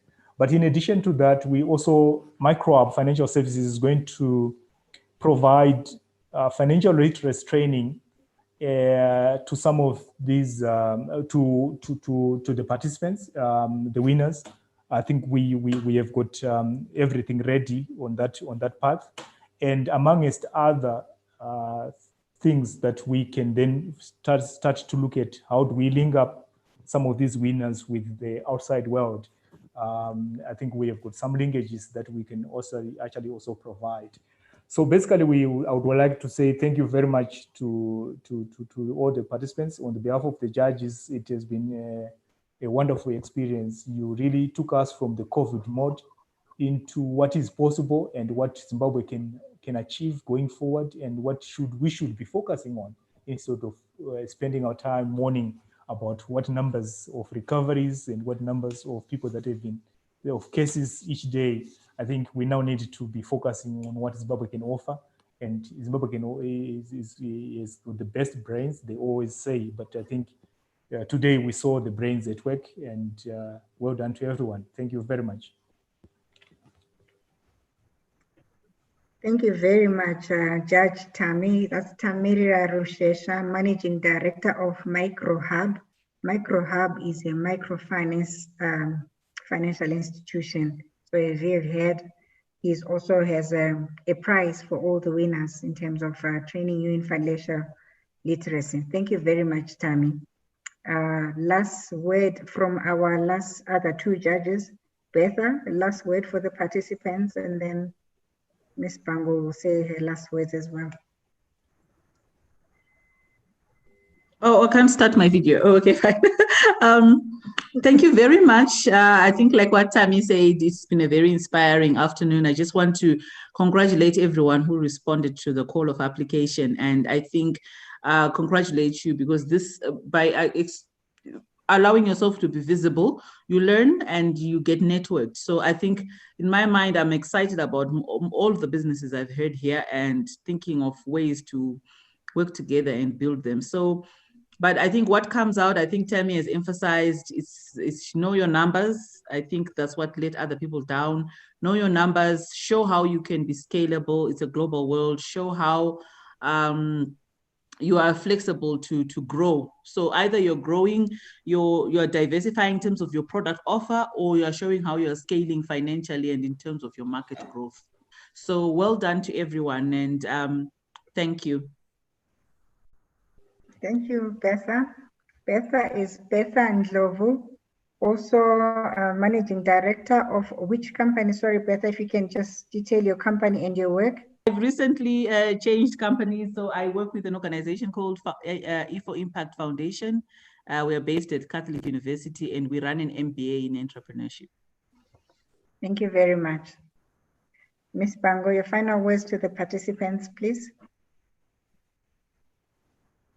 Okay, thank you very much, Martha, for your moderation and all the work that you put into this to get us to this stage.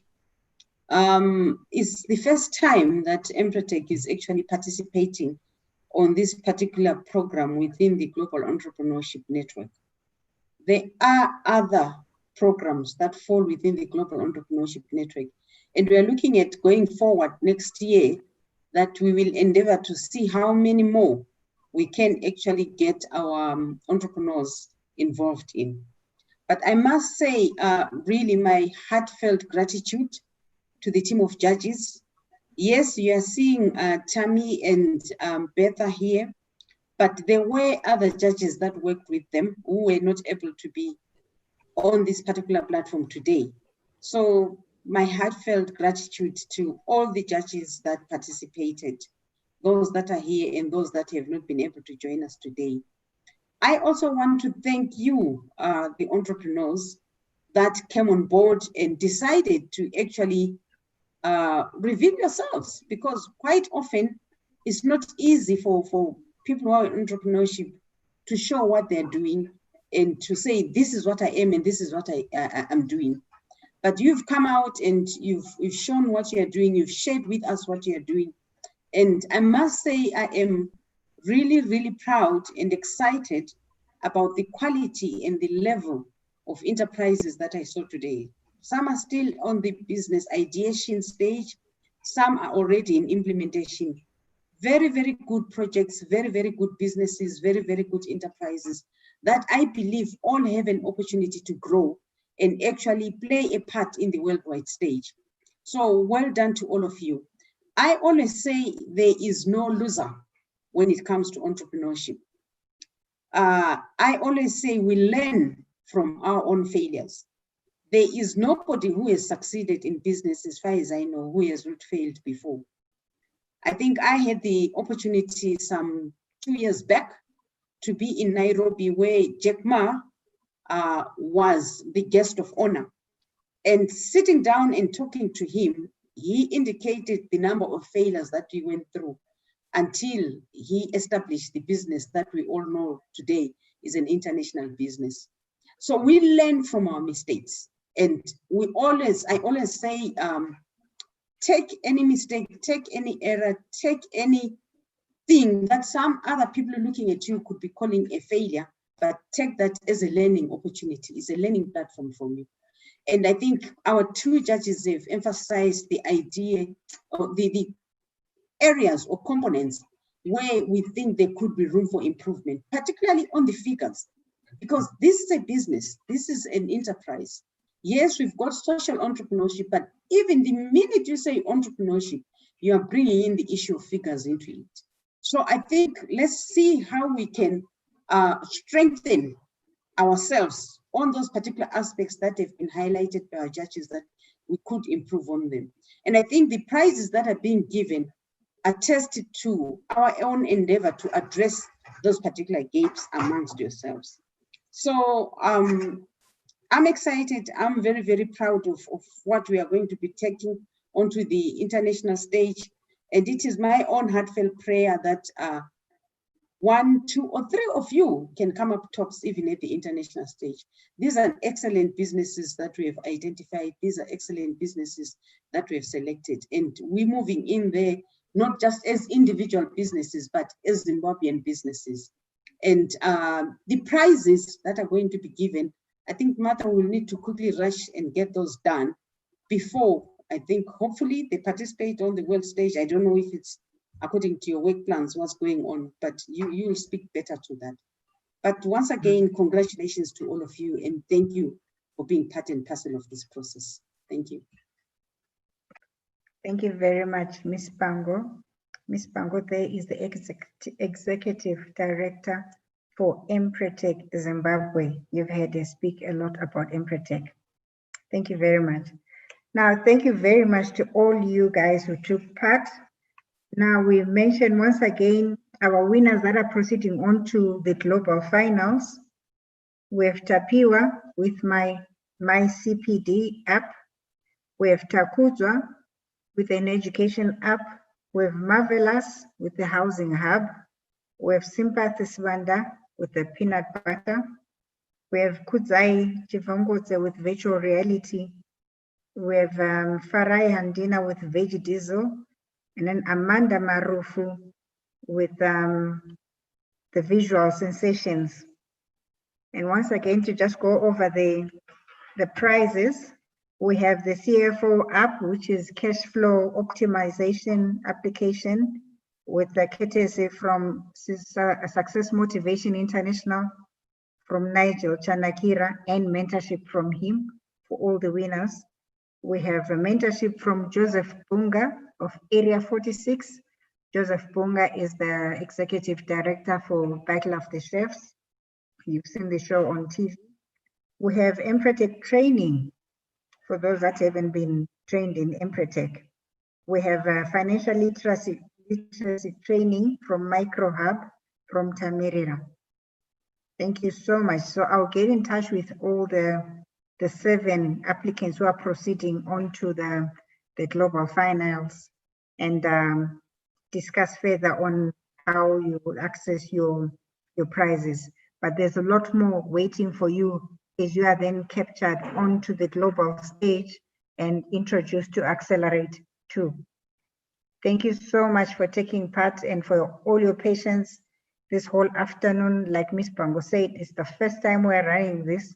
We've had glitches with the connectivity and things like that, but it's worked out. And thank you so much. Once again, congratulations. I will close this live stream right now. Goodbye, everyone. Goodbye. Thank you, Martha. Thank you, everybody. Thank you.